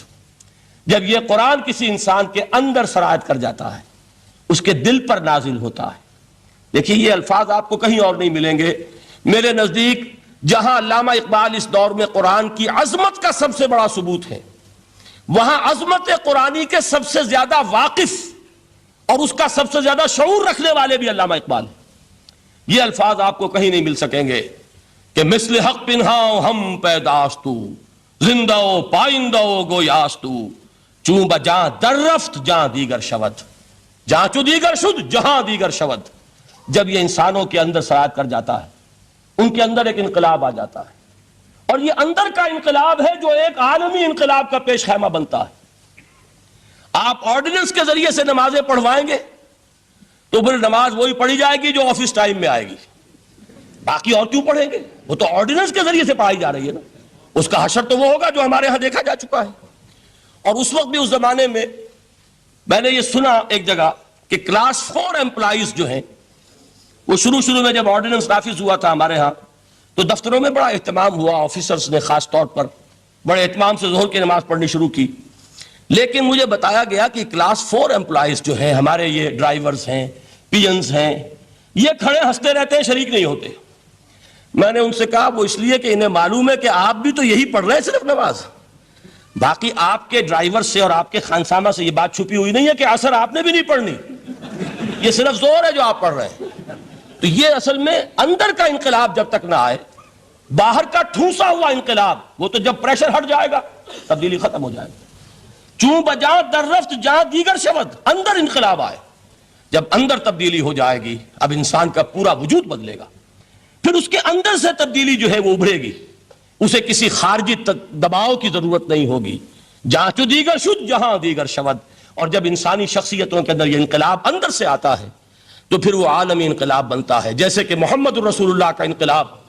واقعہ یہ ہے کہ اگر جوش کانسپیریسی، عبداللہ ابن سبا کی سازش اگر کامیاب نہ ہو گئی ہوتی اور مسلمانوں کے اندر آپس کا اختلاف اور سرپھٹول نہ ہو جاتا، جو حضرت عثمان کی شہادت، پھر حضرت علی کی شہادت رضی اللہ تعالی عنہما، اور حضرت علی کی دوران خلافت یہ آپس کے جو جنگیں ہوئی، جنگ جمل، جنگ صفین، جنگ نہروان، اگر یہ نہ ہوئی ہوتی تو جس سپیڈ کے ساتھ اور رفتار کے ساتھ انقلاب محمدی کی توسیع ہو رہی تھی علی صاحب الصلاۃ والسلام، کوئی طاقت دنیا میں نہیں تھی۔ اقبال نے اس کا بھی نقشہ کھینچا ہے کہ تھمتا نہ تھا کسی سے سیل رواں ہمارا، وہ سیل رواں تھا، کوئی روکنے والا نہیں تھا۔ انٹرنل سیبوٹاج وہ ہے کہ جس نے اس انقلاب کا راستہ روکا ہے۔ تو واقعہ یہ ہے کہ وہ اندرونی انقلاب حضور نے برپا کیا قرآن کے ذریعے صحابہ میں، اندر سے جو انقلاب تھا اس نے عرب میں ایک انقلاب کی شکل اختیار کی، اور یہ انقلاب جو ہے اتنی اپنے اندر قوت رکھتا تھا، اتنی پوٹینشیلٹی تھی اس کی کہ وہ 20 برس کے اندر اندر کہاں آکسس دریائے جیہوں، کہاں اٹلانٹک، تصور تو کیجیے، تاریخ میں اس سے پہلے اتنی بڑی کوئی مملکت قائم ہوئی نہیں، کہاں یمن اور کہاں ایشیا کوچک، ایشیا مائنر، ٹرکی، یہاں سے وہاں اور وہاں سے یہاں، اتنی عظیم مملکت حضرت عثمان رضی اللہ تعالیٰ عنہ کے خلافت میں ہو چکی تھی۔ یہ بات اگر یہ چلتا معاملہ آگے تو کوئی قوت اب نہیں رہی تھی، سلطنت روما ختم ہو چکی تھی، سلطنت کسرا ختم ہو چکی تھی، پرختے اڑ گئے تھے، اب کون سی طاقت رہ گئی تھی جو سیلاب کا راستہ روکتی؟ یہ وہ یہودی سازش ہے جس نے اندر سے سیبوٹاج کیا۔ بہرحال یہ ہے انقلاب محمدی کا طریقہ، اندر سے تبدیلی۔ اسی کو علامہ اقبال نے کہا ہے، تیرے ضمیر پہ جب تک نہ ہو نزول کتاب، گرہ کشا ہے نہ راضی نہ صاحب کشاف۔ یہ قرآن اب بھی تم ایسے محسوس کرو کہ جیسے تمہارے دل پر نازل ہو رہا ہے۔ اور مجھے یاد آیا امام ابن قیم رحمت اللہ علیہ، ان کا ایک بڑا پیارا جملہ ہے، وہ کہتے ہیں قرآن کے بعض پڑھنے والے ایسے ہیں کہ جب وہ قرآن کو پڑھتے ہیں تو یوں محسوس کرتے ہیں کہ قرآن مصحف میں لکھا ہوا نہیں ہے، ان کے اپنے دل کے اوپر کندہ ہے، دل کے اوپر سے پڑھ رہے ہیں، یعنی اتنی کامل مطابقت وہ محسوس کرتے ہیں، اپنی فطرت، ہیومن نیچر۔ اور قرآن کے اندر اتنی مطابقت ہے، اس طرح وہ ٹیلی کرتے ہیں ایک دوسرے کے ساتھ کہ محسوس ہوتا ہے کہ وہ کتاب ان صفحات میں لکھی ہوئی نہیں ہے بلکہ لوح قلب پر لکھی ہوئی ہے کہ جہاں سے وہ انسان اسے پڑھ رہا ہے۔ تو پہلی بات تو قرآن مجید کی اس آیت کے حوالے سے اس پہلو سے ہمارے سامنے آئی کہ جو تاثیر ہے ذات ربانی کی تجلی کی، وہی تاثیر ہے اس قرآن مجید کی، بشرطے کہ ہمارے دل جو ہیں وہ کچھ اپنے اندر اس استعداد اور صلاحیت کو پیدا کر لیں۔ دوسرا مقام ہے سورہ یونس کا۔ اب کسی کلام کی عظمت کا دوسرا پہلو ہو سکتا ہے اس کی افادیت کے اعتبار سے، اس سے فائدہ کیا ہوگا نوع انسانی کے لیے۔ دیکھیے 2 آیات، یہ عظیم خزانے ہیں عظمت قرآن کے۔ سورہ یونس میں یا ایھا الناس، اے لوگو، قد جاءتکم موعظۃ من ربکم وشفاء لما فی الصدور وہدی ورحمۃ للمؤمنین۔ 4 الفاظ نوٹ کر لیجئے۔ اے لوگو، آ گئی ہے تمہارے پاس وہ چیز تمہارے رب کی طرف سے جو موعظہ ہے۔ موعظہ کسے کہتے ہیں؟ نصیحت۔ اس بات کو ذرا سمجھ لیجئے ترتیب کیا ہے۔ نصیحت اسے کہتے ہیں، جی رہا نہیں جا رہا، میں نے اس کی ترتیب بدلی ہوئی ہے۔ مجھے یاد دلایا ایک صاحب نے کہ سورہ رحمان کی ابتدائی آیات کا بیان تو رہ گیا، وہ رہا نہیں، میں نے پڑھا کسی اور ترتیب سے تھا، بیان کسی اور ترتیب سے کر رہا ہوں۔ پڑھنے میں 4، 2 اور 1، اور اب جو میں بیان کر رہا ہوں پہلے 1 آیت سورہ حشر کی جو بیان کی، اب 2 آیات ہیں سورہ یونس کی۔ لوگوں، تمہارے پاس آ گئی ہے تمہارے رب کی طرف سے موعظت، اور تمہارے سینوں کے اندر جو روگ ہیں ان کے لیے علاج۔ توجہ کیجئے گا، ہم نے قرآن کو کیا سمجھا ہے؟ صرف ایک مقدس کتاب، ایک حصول ثواب یا ایصال ثواب کا آلہ۔ قرآن ہے کیا؟ نمبر 1 موعظہ۔ موعظہ کسے کہتے ہیں؟ وعظ اسے کہتے ہیں وہ بات جس سے دل نرم ہو جائے، دل کے اندر گداز پیدا کرنے والی شے۔ وجہ کیا ہے؟ اعلیٰ سے اعلیٰ حکیمانہ بات کسی سے کہی جائے، دل سخت ہے، اثر نہیں ہوگا، ایک کرسٹ آ جاتا ہے انسان کے دل کے اوپر۔ جیسے کہ یہود کے علماء کے بارے میں فرمایا گیا، ثم قست قلوبکم فہی کالحجارۃ او اشد قسوہ وان من الحجارۃ لما يتفجر منه الانہار وان منها لما يهبط من خشیۃ اللہ وان منها لما يشقق فيخرج منه الماء۔ اے لوگوں، پھر تمہارے دل سخت ہوتے چلے گئے، پھر وہ پتھروں کے مانند سخت ہو گئے، بلکہ ان سے بھی زیادہ سخت، اس لیے کہ پتھروں میں تو وہ بھی ہوتے ہیں کہ جو اللہ کے خوف سے گر جاتے ہیں، پتھروں میں وہ بھی ہوتے ہیں کہ جو اللہ کی خشیت سے پھٹ جاتے ہیں، ان میں سے پانی بہ نکلتا ہے۔ پتھر تو اس طرح کے ہیں، لیکن انسان کا دل جب سخت ہو جائے، جب پتھر بن جائے، تو کوئی شے دنیا کی اس کی سختی کا مقابلہ نہیں کر سکتی۔ پہلے اس سختی کو نرم کریں گے، جیسے زمین ہے چٹیل زمین، اس زمین کے اندر ہل چلے گا تو بارش جو ہے فائدہ دے گی، اس کو آپ زمین کو نرم کرتے ہیں تاکہ وہ بارش کو جذب کرے، ورنہ چٹیل زمین ہے سخت، وہ پانی بہ جائے گا اور وہ زمین کے اندر جذب نہیں ہوگا۔ تو پہلا لفظ استعمال کیا موعظہ۔ یہ قرآن واعظ ہے، نصیحت ہے، دلوں کو نرم کرتا ہے، دلوں پر جو کرسٹ آ گیا ہے سخت اسے توڑتا ہے، اس میں ہل چلاتا ہے۔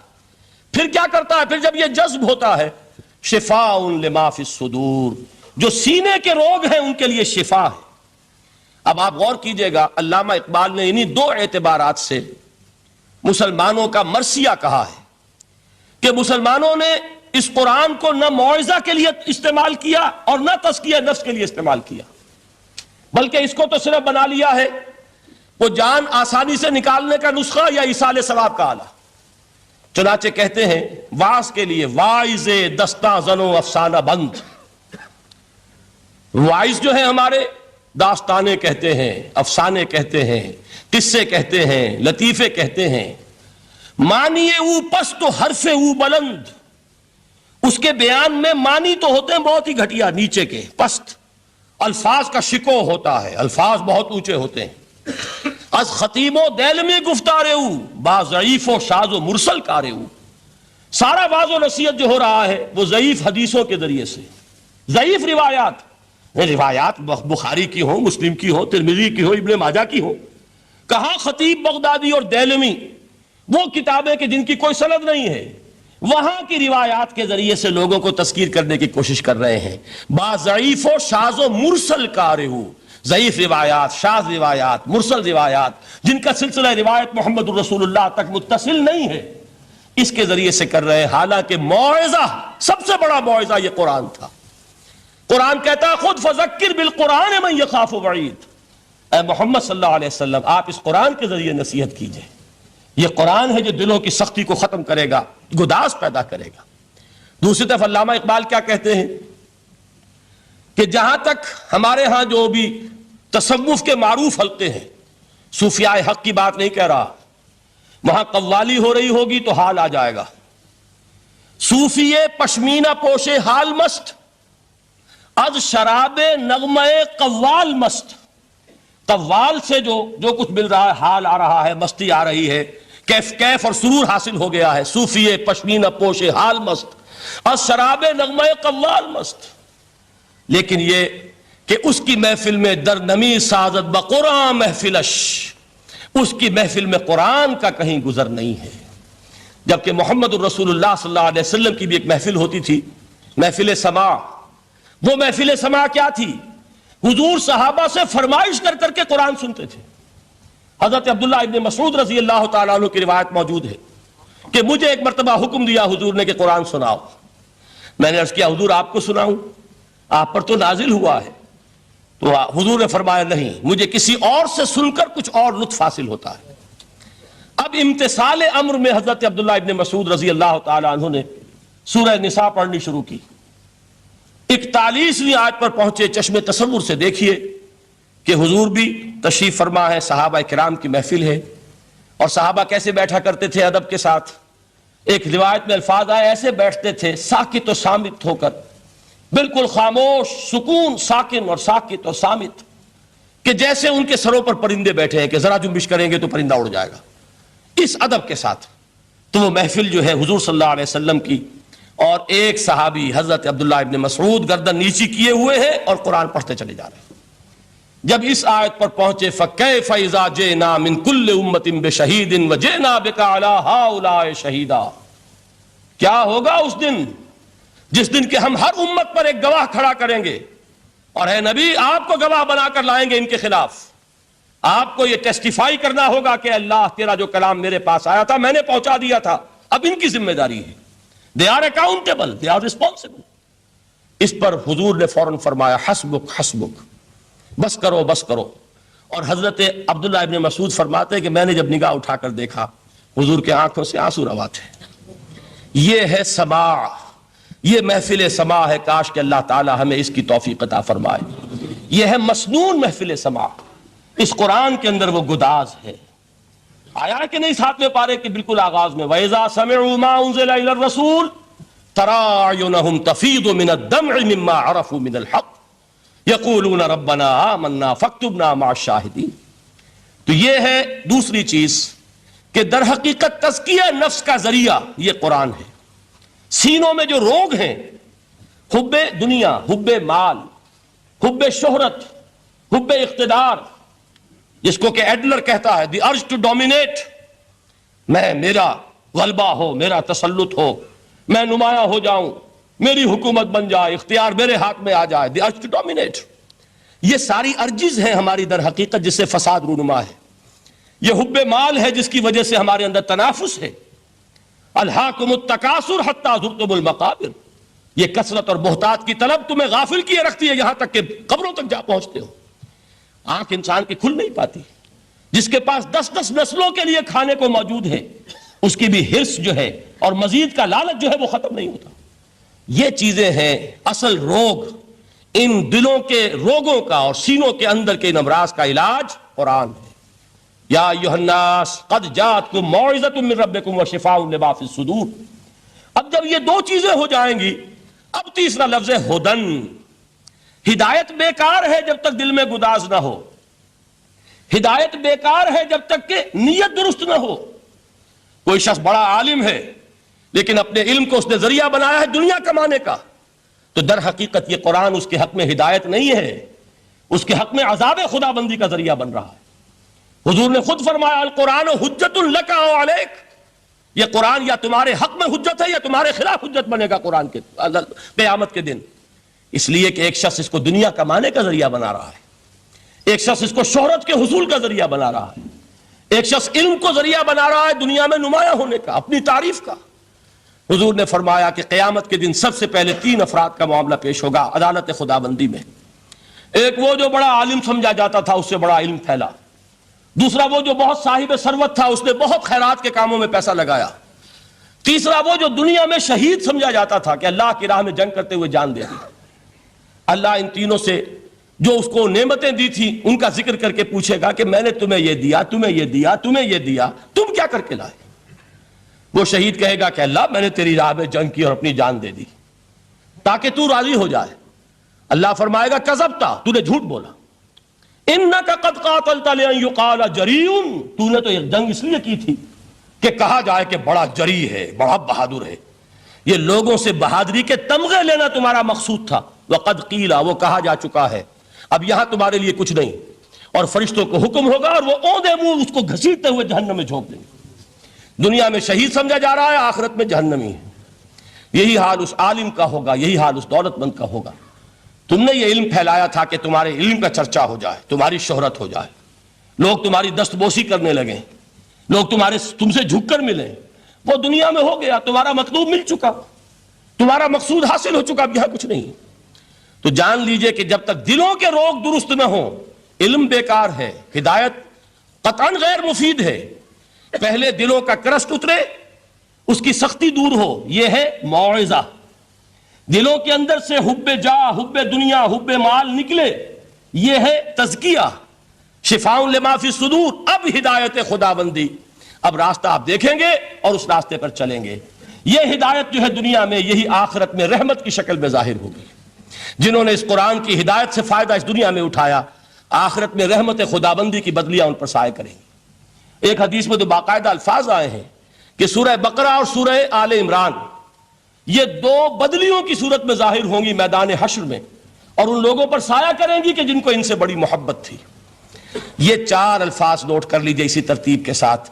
یا ایھا الناس قد جاءتکم موعظۃ من ربکم وشفاء لما فی الصدور وہدی ورحمۃ للمؤمنین قل بفضل اللہ وبرحمتہ، اے نبی کہہ دیجئے یہ اللہ کا بڑا فضل ہے، لوگوں سمجھو، اس کی بڑی رحمت کا ظہور ہوا ہے اس قرآن کی شکل میں، اس کی رحمت کا مظہر اتم قرآن ہے، اس کے فضل کا سب سے بڑا ثبوت قرآن ہے۔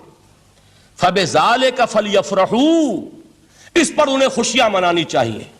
اترانا ہے تو اس پر اترائیں کہ اتنی بڑی دولت ہمارے پاس ہے، اتنا بڑا احسان ہے جو اللہ نے ہم پر کیا ہے۔ فَبِذَلِكَ فَلْيَفْرَحُوا هُوَ خَيْرٌ مِّمَّا يَجْمَعُونَ، جو چیزیں یہ جمع کرنے کی فکر کر رہے ہیں ان سے کہیں زیادہ قیمتی یہ قرآن ہے۔ کاش کہ یہ 2 آیات ہی ہمارے قلب کے اوپر یہ کندہ ہو جائیں۔ پہلی بات میں نے عرض کی تھی، اس کا شعور ہر ایک کے لیے ممکن نہیں، اس کا باطن بیدار ہو چکا ہو۔ لو انزلنا هذا القرآن على جبل لرأيته خاشعا متصدعا من خشیۃ اللہ، جن کی ارواح بیدار ہو چکی ہوں وہ قرآن کی اس تاثیر کو محسوس کریں گے۔ لیکن یہ دوسری چیز ہے کہ جو ہمارے لیے پریگمیٹک پہلو سے، عملی اعتبار سے، افادے کے اعتبار سے یہ 4 الفاظ اور رحمت اور فضل خدابندی کا سب سے بڑا مظہر، اور خوشیاں مناؤ کہ اللہ کی یہ نعمت تمہارے پاس موجود ہے۔ اب وہ تیسرا مقام ہے سورہ رحمان کا، بڑی چھوٹی چھوٹی آیات۔ آپ نے سنا ہوگا حضور نے سورہ رحمان کے بارے میں فرمایا ہے، سورۃ الرحمن عروس القرآن، یہ سورہ رحمان جو ہے یہ قرآن کی دلہن ہے۔ جیسے دلہن کو آپ خوشنما لباس پہناتے ہیں، آراستہ پیراستہ اس کو گہنے اور اس کو زیور پہناتے ہیں، تو جس طریقے سے سجاتے ہیں آپ دلہن کو، اللہ تعالیٰ نے ایک سورت قرآن مجید میں یہ ایسی رکھی ہے سورہ رحمان کہ اسے خوب سجایا ہے۔ اس میں الفاظ کا در و بست، اس کا اپنا ایک ڈیوائن میوزک ہے۔ وہ تو اللہ تعالیٰ قراء جو ہے، خاص طور پر مصر کے قراء، اللہ تعالیٰ ان پر رحمت نازل فرمائے، ان کی خطاؤں سے درگزر کرے۔ جس طرح قرآن کے انٹرنسک میوزک کو انہوں نے واضح کیا ہے، واقعہ یہ ہے کہ اگر یہ لوگ نہ ہوتے، شیخ عبد الباسط محمد عبد الصمد، شیخ محمود خلیل الحصری، یہ لوگ کہ جنہوں نے قرآن کے اس غنا، میوزک، یہ لفظ جو ہے آپ حیران نہ ہو کہ میں یہ کوئی شاید توہین کر رہا ہوں قرآن کی، حضور نے یہ لفظ استعمال کیا ہے، تغنو، اس قرآن کو اچھی سے اچھی خوشلہانی کے ساتھ پڑھو۔ من لم یتغن بالقرآن فلیس منا، جو قرآن کو بہتر سے بہتر انداز میں، اچھی سے اچھی آواز میں خوشلحانی کے ساتھ پڑھنے کی کوشش نہیں کرتا وہ ہم میں سے نہیں ہے. بلکہ ایک مرتبہ حضور رات کے وقت آپ گشت پر تھے اپنے ساتھیوں کے حالات معلوم کرنے کے لیے. حضرت ابو موسیٰ اشعری رضی اللہ تعالیٰ عنہ ایک صحابی ہیں, ان کے گھر کے پاس سے گزر ہوا, وہ رات کو تہجد پڑھ رہے تھے, کھڑے ہوئے کیف کے عالم میں قرآن تلاوت کر رہے ہیں. حضور کو بہت پسند آئی ان کی قرات, کافی دیر تک وہاں کھڑے سنتے رہے. اب انہیں کیا پتا کون سن رہا ہے. بالکل اسی طرح سمجھ لیجئے ایک بات یاد آئی ہے, حضور فرماتے ہیں کہ جس طرح کان لگا کر اللہ قرآن کو سنتا ہے کسی چیز کو نہیں سنتا. ہمیں نظر نہیں آتا نا, ہمیں معلوم نہیں ہے, ہم قرآن پڑھ رہے ہیں تو سننے والا کون ہے؟ سب سے زیادہ کان لگا کر خود اللہ. یہاں اس لیے مجھے یاد آیا کہ ابو موسیٰ اشعری کو کیا پتا تھا کہ کون سن رہا ہے. وہ اپنی کیفیت میں نماز میں تہجد میں قرآن کی تلاوت کر رہے تھے, اور ظاہر بات ہے ان کے گھر ایکڑوں میں بنے ہوئے نہیں تھے, ایک ایک کمرہ, ایک ایک کوئی حجرہ, ایسے ہی تو گھر تھے نا صحابہ کے. لہذا حضور پاس سے گزرے, آواز آئی, کافی دیر سنتے رہے. اس کے بعد آپ تشریف لے گئے, صبح فجر میں ملاقات ہوئی تو حضور نے تحسین کے انداز میں فرمایا, یا ابا موسیٰ انک قد اوتیت مزمارا من مزامیر آل داؤد. اے ابو موسیٰ تمہیں تو آل داؤد کے سازوں میں سے ایک ساز اللہ نے عطا فرما دیا ہے. جس طرح حضرت داؤد, لہن داؤدی مشہور ہے کہ جب وہ پچھلے پہر رات کو حمد کے ترانے الاپتے تھے, قرآن میں ہے کہ پرندے شامل ہو جاتے تھے ساتھ, اور پہاڑ وجد میں آتے تھے, پہاڑ بھی ان کے ساتھ شریک ہوتے تھے. تو جس طرح کا اللہ نے ان کو لہن عطا فرمایا تھا, حضور نے تحسین کے انداز میں فرمایا ہے ابو موسیٰ اشعری اللہ نے تمہیں بھی آل داؤد کے سازوں میں سے ایک ساز عطا فرمایا.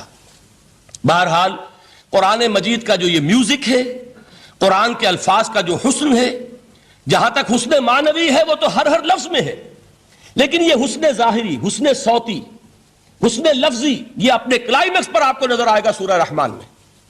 لیکن قرآن میں یہ سورت اس اعتبار سے بھی ممتاز ہے, اس کی 4 آیات پر ذرا توجہ کریں گے, عجیب حقائق سامنے آئیں گے. جہاں یہ قرآن مجید کے حسن صوت اور حسن لفظی کی معراج ہے, وہیں اس کی پہلی 4 آیات میں 4 چوٹی کی چیزوں کا ذکر ہے, سب سے اونچی چیزیں. پہلی آیت کیا ہے؟ الرحمن. ایک آیت ہو گئی. رحمان کیا ہے؟ اللہ کا نام ہے. کبھی آپ نے غور کیا اللہ کے ناموں میں سب سے پیارا نام کون سا ہوگا؟ رحمان. کیوں؟ اس کا مادہ کیا ہے؟ رحمت. ہمیں سب سے بڑھ کر جس چیز کی ضرورت ہے وہ کیا ہے؟ رحمت خدا بندی. نام اچھی طرح سن لیجئے اس حضور کے قول کو. حضور فرماتے کوئی شخص جنت میں مجرد اپنے عمل کی بنیاد پر داخل نہیں ہو سکے گا جب تک کہ رحمت خداوندی دستگیری نہ کرے. کسی صحابی نے بڑی ہمت اور جرات کا ثبوت دیا کہ پوچھ لیا کیا حضور آپ بھی؟ جب آپ نے فرمایا کوئی شخص داخل نہیں ہو سکتا جنت میں محض اپنے عمل کی بنیاد پر جب تک کہ رحمت خداوندی جو ہے وہ دستگیری نہ فرمائے.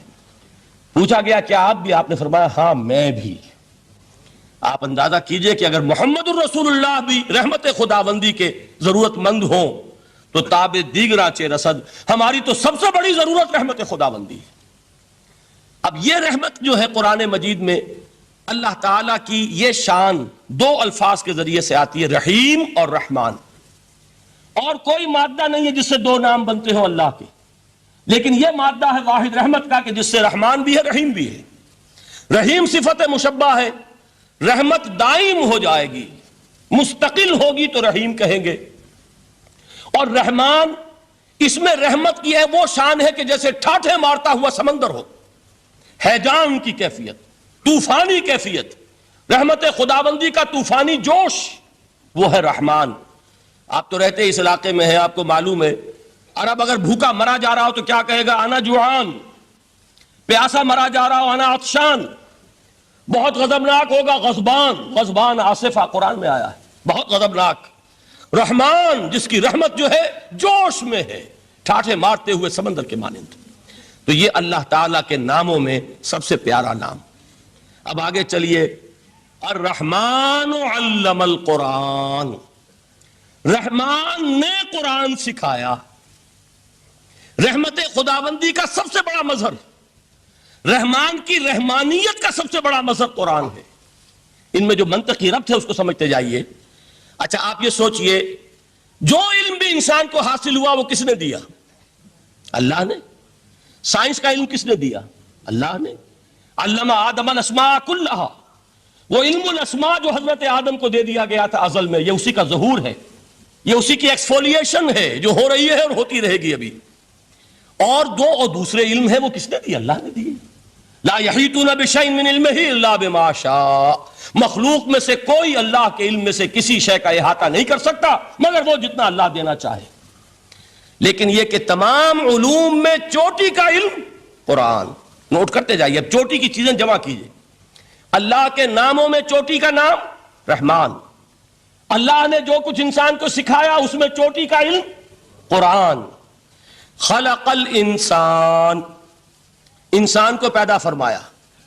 سوال یہ کہ حیوانات کو کس نے پیدا فرمایا؟ آسمان کس نے پیدا کیے؟ زمین کس نے پیدا کی؟ فرشتے کس نے پیدا کیے؟ کیا مطلب خلق الانسان؟ اس کی تمام مخلوقات میں اس کا کلائمیکس، اس کی تخلیق کی معراج، اس کے تخلیق کا نقطہ عروج انسان ہے۔ یہ ہے کہ جو مسجود ملائک بنا ہے۔ وَلَقَدْ كَرَّمْنَا بَنِي آدَمَ وَحَمَلْنَاهُمْ فِي الْبَرِّ وَالْبَحْرِ وَرَزَقْنَاهُمْ مِنَ الطَّيِّبَاتِ وَفَضَّلْنَاهُمْ عَلَى كَثِيرٍ مِّمَّنْ خَلَقْنَا تَفْضِيلًا۔ تو تخلیق میں سب سے اونچی تخلیق انسان کی، علموں میں سب سے اونچا علم قرآن کا، اللہ کے ناموں میں سب سے اونچا نام رحمان۔ اب آئیے چوتھی چیز، علمہ البیان، انسان کو بیان کی صلاحیت عطا فرمائی۔ کیا اور کوئی صلاحیت عطا نہیں کی؟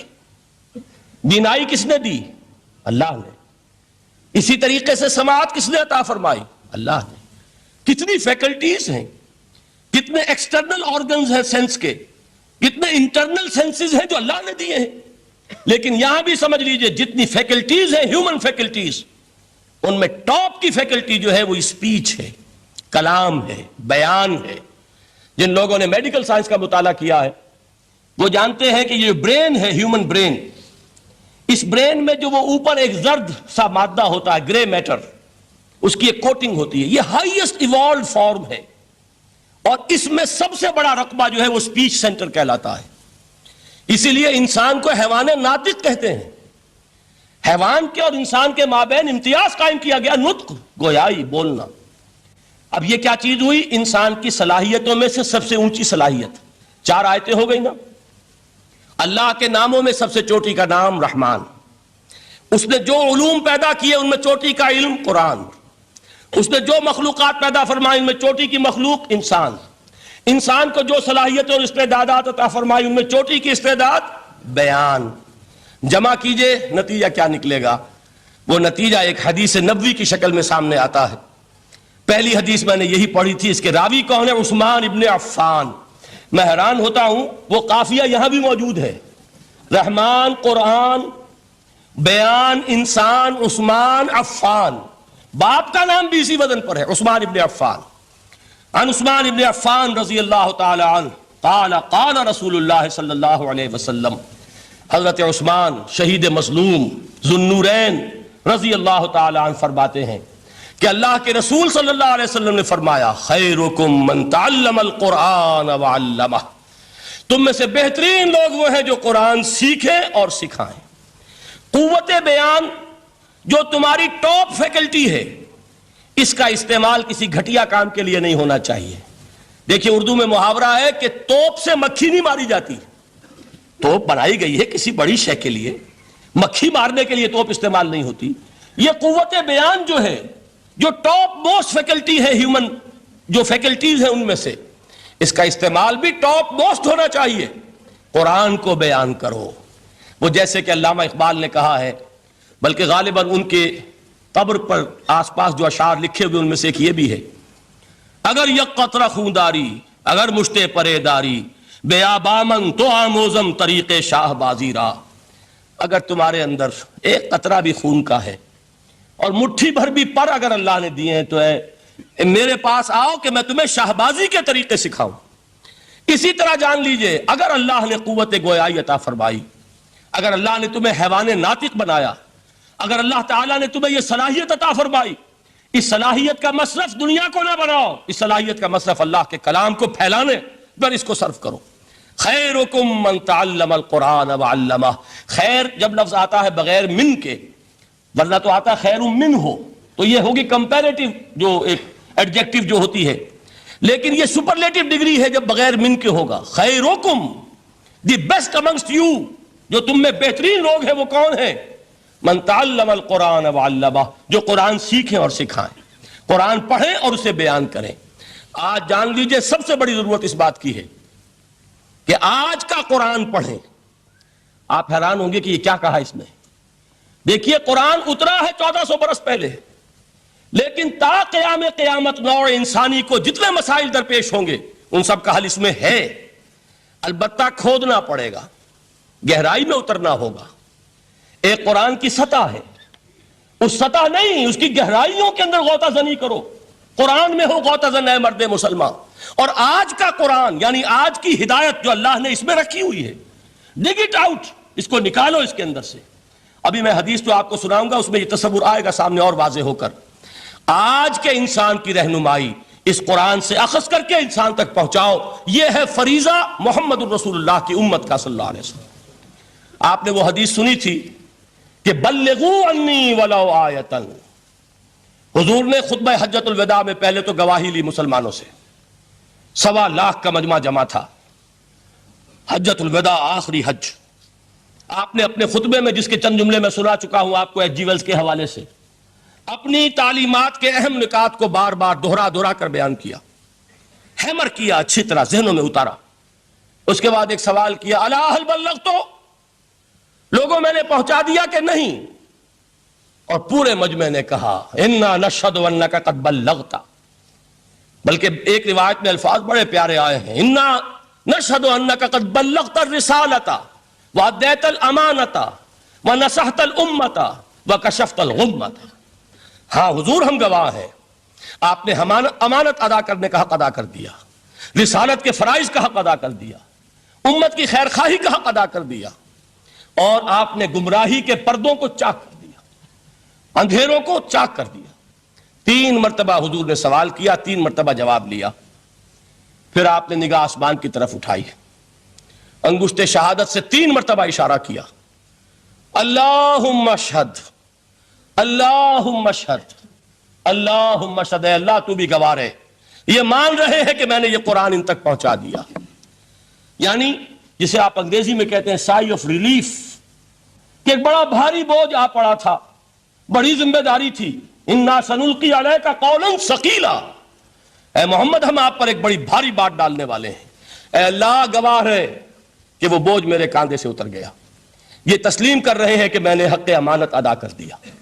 تیری امانت تھی میرے پاس یہ کلام، اللہ کا یہ پیغام انسانوں کے لیے نازل ہوا محمد پر صلی اللہ علیہ وسلم. تو امانت کا بوجھ کس کے بارے گرا، کس کے کاندھے پر ہے؟ حضور کے. اگر ادا نہ کرتے، ابھی وہ آپ نے آیت سنی تھی، یا ایھا النبی بلغ ما انزل الیک من ربک فإن لم تفعل فما بلغت رسالتہ. یا ایھا الرسول، اے رسول صلی اللہ علیہ وسلم پہنچا دیجئے جو کچھ نازل کیا گیا ہے آپ پر آپ کے رب کی طرف سے، اور اگر بالفرض آپ نے ایسا نہ کیا تو امانت کا حق ادا نہیں ہوگا، رسالت کا حق ادا نہیں ہوگا. حضور نے پہنچا کر گواہی لے کر جیسے کہ ایک اطمینان کا سانس لیا، اللہم اشہد، اللہ تو بھی گواہ رہے. اس کے بعد آپ نے فرمایا تھا وہ چھوٹا سا جملہ جو آپ میں سے ہر شخص بآسانی یاد کر کے اٹھ سکتا ہے، فَلْيُبَلِّغِ الشَّاهِدُ الْغَائِبَ. اب پہنچائیں وہ جو یہاں ہیں ان کو جو یہاں نہیں ہیں، اس لیے کہ میری رسالت پوری نوع انسانی کے لیے. وقت فرصت ہے کہاں، کام ابھی باقی ہے، نور توحید کا اتمام ابھی باقی ہے. ابھی تو ہند تک یہ پیغام جانا ہے، چینیوں تک جانا ہے، ابھی یورپ میں اس پیغام کو پہنچنا ہے. دی اذانیں کبھی یورپ کے کلیساؤں میں، کبھی افریقہ کے تپتے ہوئے صحراؤں میں. یہ کون کرے گا؟ اے امت محمد، یہ ذمہ داری اب تمہاری ہے صلی اللہ علیہ وسلم. اسی کو آپ نے مزید تاکیداً فرمایا، بلغوا انی ولو آیۃ، میرا کوئی امتی بھی اس سے بالکل فارغ نہ رہ جائے، بالکل محروم نہ رہے، ایک آیت بھی پہنچا سکتا ہو تو پہنچائے. یہ ہے وہ ذمہ داری کہ جو اس حدیث کی روح سے خیرکم من تعلم القرآن وعلمہ. ایک ہوتا ہے ذمہ داری کو ایک بوجھ کی حیثیت سے، ایک فرض کی حیثیت سے بیان کرنا. یہاں ہے تشویق اور ترغیب کا انداز. کون نہیں چاہتا کہ میں بہتر سے بہتر کیریئر اختیار کروں؟ کون نہیں چاہتا کہ میری زندگی اعلیٰ سے اعلیٰ ہو؟ کون نہیں چاہتا کہ میرا وقت جو ہے اس کی بڑی سے بڑی قیمت مجھے ملے؟ کاش کہ ہمیں معلوم ہوتا کہ قرآن کا سیکھنا اور سکھانا کتنا اعلیٰ کیریئر ہے. کاش کہ ہمیں معلوم ہوتا کہ قرآن کی تبلیغ اور دعوت، اس میں جو لمحہ گزر رہا ہے وہ کتنا قیمتی ہو گیا ہے، اس کا کتنا بڑا اجر و ثواب اللہ کے ہاں ملنا ہے. تو خیرکم من تعلم القرآن وعلمہ، تم میں سے بہترین لوگ وہ ہیں جو قرآن سیکھیں اور سکھائیں. دوسری حدیث حضرت عمر سے مروی ہے رضی اللہ تعالیٰ عنہ. یہ پہلی روایت متفق علیہ تھی، بخاری اور مسلم دونوں میں موجود ہے. دوسری روایت صحیح مسلم کی ہے. حضرت عمر فرماتے ہیں قال قال رسول اللہ صلی اللہ علیہ وسلم ان اللہ یرفع بہذا الکتاب اقواما ویضع بہ آخرین، اللہ اب اس کتاب کے ذریعے قوموں کو اٹھائے گا اور اسی کو ترک کرنے کے باعث رسوا کر دے گا. یہ ہے اب ابد الآباد تک کے لیے، خاص طور پر مسلمانوں کے لیے اللہ تعالیٰ کا یہ قانون. اس کتاب کو لے کر اٹھیں گے سربلند ہوں گے، اس کتاب کو پیٹھ دکھائیں گے ذلیل کر دیے جائیں گے. یہ گویا کہ اب امت مسلمہ کی قسمت جو ہے وہ تلے گی اس کتاب کی میزان میں. اسی میں طے ہوگا کہ ان کے لیے عروج ہو یا زوال ہو. اسی کو وہ جواب شکوہ میں علامہ اقبال نے سادہ ترین الفاظ میں کہا تھا، وہ زمانے میں معزز تھے مسلمان ہو کر اور تم خوار ہوئے تاریک قرآن ہو کر. فارسی میں اسی کو مفہوم کو جو ادا کیا ہے جس خوبصورتی سے، اس کا تو جواب نہیں ہے کہ اے مسلمان خار از مہجوری قرآن شدی، تم جو ذلیل و خوار ہو گئے ہو دنیا میں. ایک سوال شاعر نے کبھی کیا تھا نا، بڑا پیارا سوال تھا، ہے آج کیوں ذلیل کہ کل تک نہ تھی پسند گستاخی فرشتہ ہماری جناب میں. بڑا پیارا سوال ہے. جواب علامہ اقبال دے رہے ہیں خار از مہجوری قرآن شدی، قرآن سے لا تعلق ہونے کی بنیاد پر تم ذلیل و رسوا ہوئے ہو. شکوہ سنجے گردش دوراں شدی، گردش دوراں اور گردش فلک اور فلک ناہنجار اور فلک کج رفتار، اس کو خامخواہ گالیاں دے رہے ہو، اس کا خامخواہ شکوہ کر رہے ہو، شکایت کر رہے ہو. یہ تو اے باد صبائی ہما آوردہ تست، یہ تمہارے اپنے کرتوتوں کی سزا ہے جو تمہیں مل رہی ہے.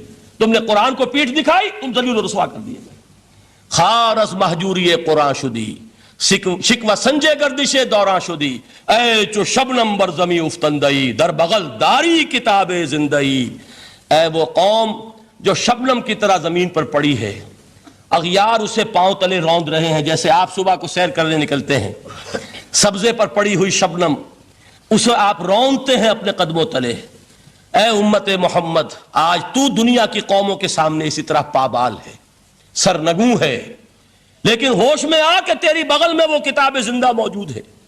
وہ کتاب زندہ جس نے کہ دنیا میں یہی جزیرہ نما عرب، وحشی لوگوں کا مسکن، نہ یہاں علم، نہ یہاں تمدن، نہ یہاں تہذیب، نہ یہاں تنظیم، کوئی ڈسپلن نہیں، کوئی حکومت نہیں، کوئی تہذیب نہیں، کچھ نہیں، تاریکیاں ہی تاریکیاں. یہی کتاب تھی جس نے اسے منور کیا. یہی کتاب تھی جس نے دنیا کا امام بنایا. یہی کتاب تھی جس نے دنیا کا معلم بنایا. یہ کتاب تھی جس نے نئے نئے علوم ایجاد کرنے سکھائے.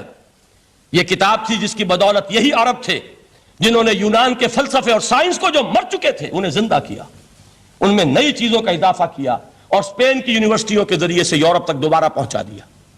یہ وہ کتاب ہے، در بغل داری کتاب زندئی.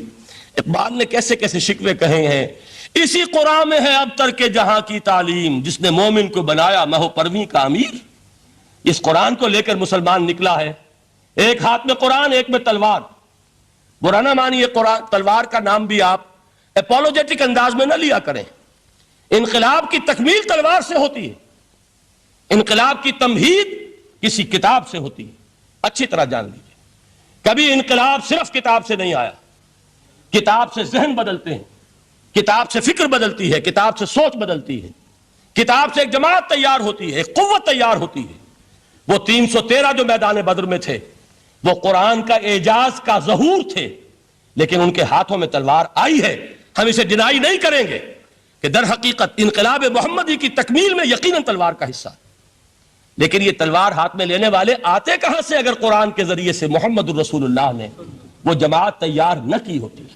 وہ کام کیا ہے، یتلو علیہم آیاتہ ویزکیہم ویعلمہم الکتاب والحکمہ وہ سارا عمل قرآن کے گرد گھوم رہا ہے جس سے وہ جماعت تیار ہوئی. اور پھر اقبال نے اس کو بھی 2 جملوں کے اندر ادا کر دیا. ایک شعر کے 2 مصرے. با نشہ درویشی در ساز و دمادم زن، چوں پختہ شوی خدرا بر سلطنت جم زن. پہلے ہے وہ نشہ درویشی، وہ فقر، وہ صحابہ کرام کے وہ راتوں کو اللہ کے سامنے کھڑے رہنا، وہ تزکیہ نفس، وہ موعظہ قرآنی، وہ تزکیہ جو قرآن کے ذریعے سے ہو رہا تھا. 13 برس تک ہوا. اب جب ایک جماعت تیار ہو گئی، ایک قوت وجود میں آئی، تو اب اس قوت کو محمد رسول اللہ نے باطل کے نظام پر دے مارا، ٹکرایا. بانشہ درویشی در ساز و دمادم زن، چوں پختہ شوی خدرا بر سلطنت جم زن. تبھی وہ انقلاب آیا. جاء الحق وزہق الباطل ان الباطل کان زہوقا. تو اللہ تعالیٰ اس کتاب کو اب میزان بنا چکے ہیں. وبالحق انزلناہ وبالحق نزل. یہ قرآن حق کے ساتھ نازل ہوا ہے، فیصلہ کن کتاب ہے. انہ لقول فصل وما هو بالہزل. یہ قول فصل ہے، ہزل نہیں ہے، کسی شاعر کی شاعری نہیں ہے کہ آپ نے تحسین کی تو کیا اور نہ کی تو کیا.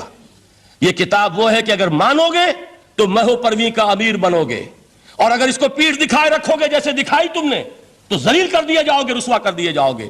جیسے کہ آج کم سے کم 300 برس سے پوری دنیا میں مسلمان ذلیل اور خوار ہیں. خار از محجوری قرآن شدی، شکوہ سنجے گردش دوران شدی. اے چو شبنم بر زمیں افتندئی، در بغل داری کتاب زندئی. ان اللہ یرفع بہذا الکتاب اقواما ویضع بہ آخرین. رواہ مسلم. آخری حدیث جس پر کہ میں اپنی گفتگو ختم کر دوں گا، یہ حضرت علی سے ہے رضی اللہ تعالی عنہ. دیکھیے، ایک حدیث حضرت عثمان سے، ایک حضرت عمر سے، ایک حضرت علی سے. یہ سب کون ہیں؟ یہ سب ہمارے ہیں. یہ محمد الرسول اللہ صلی اللہ علیہ وسلم کی تربیت کا شاہکار. حضرت ابو بکر رضی اللہ تعالیٰ عنہ سے بھی ایک حدیث مروی ہے، لیکن اس کا متن مجھے یاد نہیں تھا.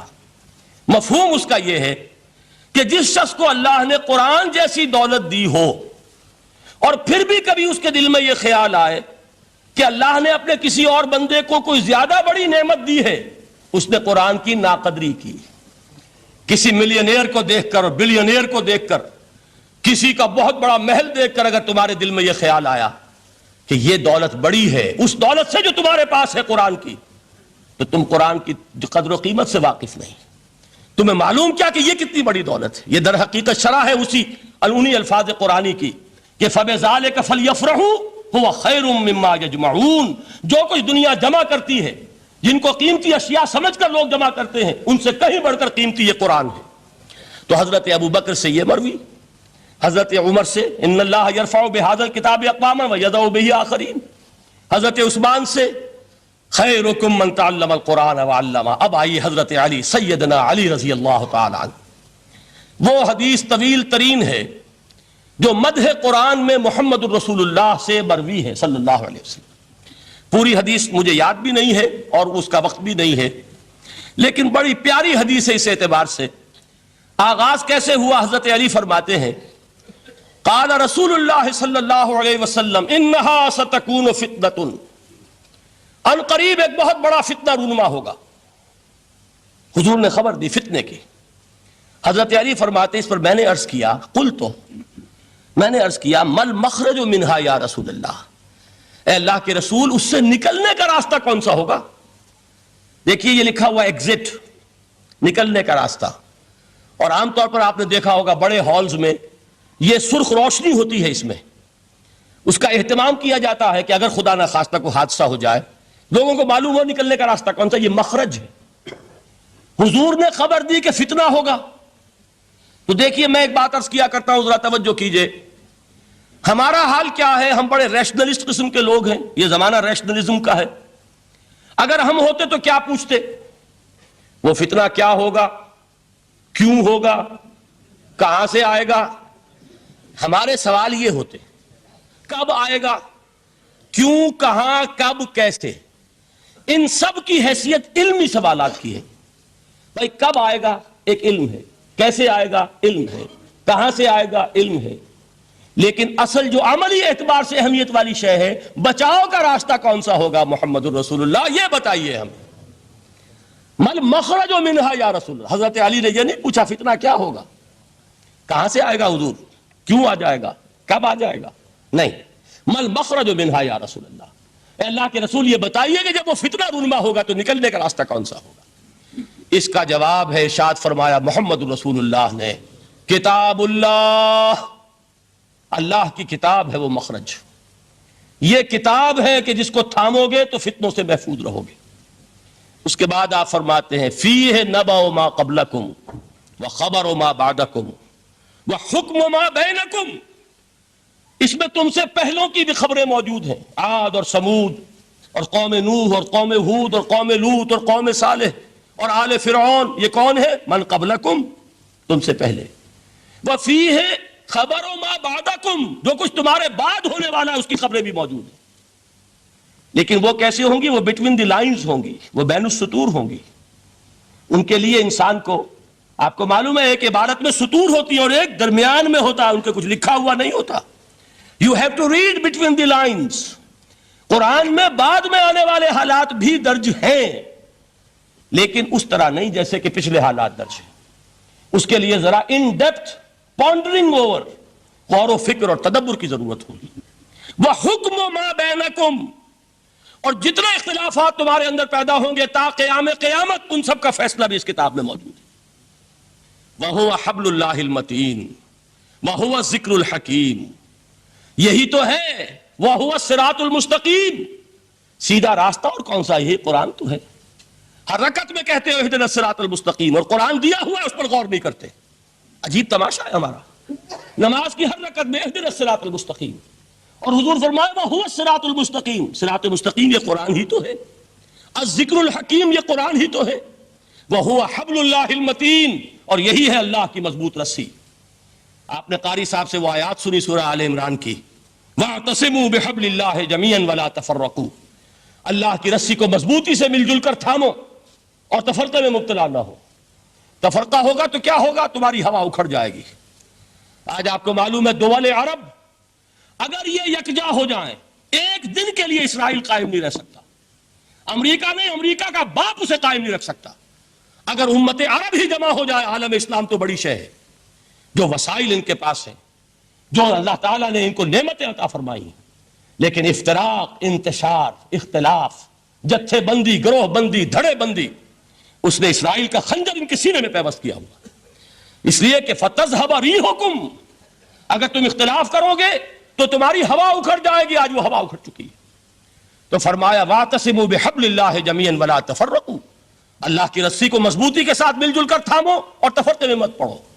حضور فرما رہے ہیں وہ اللہ کی رسی کون سی؟ ہوا حبل اللہ المتین. یہی قرآن ہے اللہ کی مضبوط رسی. علامہ اقبال نے کیا خوب کہا ہے. علامہ اقبال نے قرآن اور حدیث کے حقائق کو جس طریقے سے اشعار کا جامع پہنایا ہے, وہ تو خود کہتے ہیں گوہر دریائے قرآن سفتام. میں نے قرآن مجید کے دریا سے موتی نکال کر اپنے اشعار کے اندر میں نے چن دیے ہیں. میرا کام اور کچھ نہیں ہے.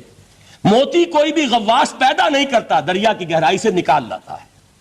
یہ میری حکمت نہیں ہے جو میرے اشعار میں ہے, یہ میں نے قرآن مجید کے دریا میں غوطہ زنی کر کے اس سے یہ موتی نکالے. گوہر دریائے قرآن سفتام.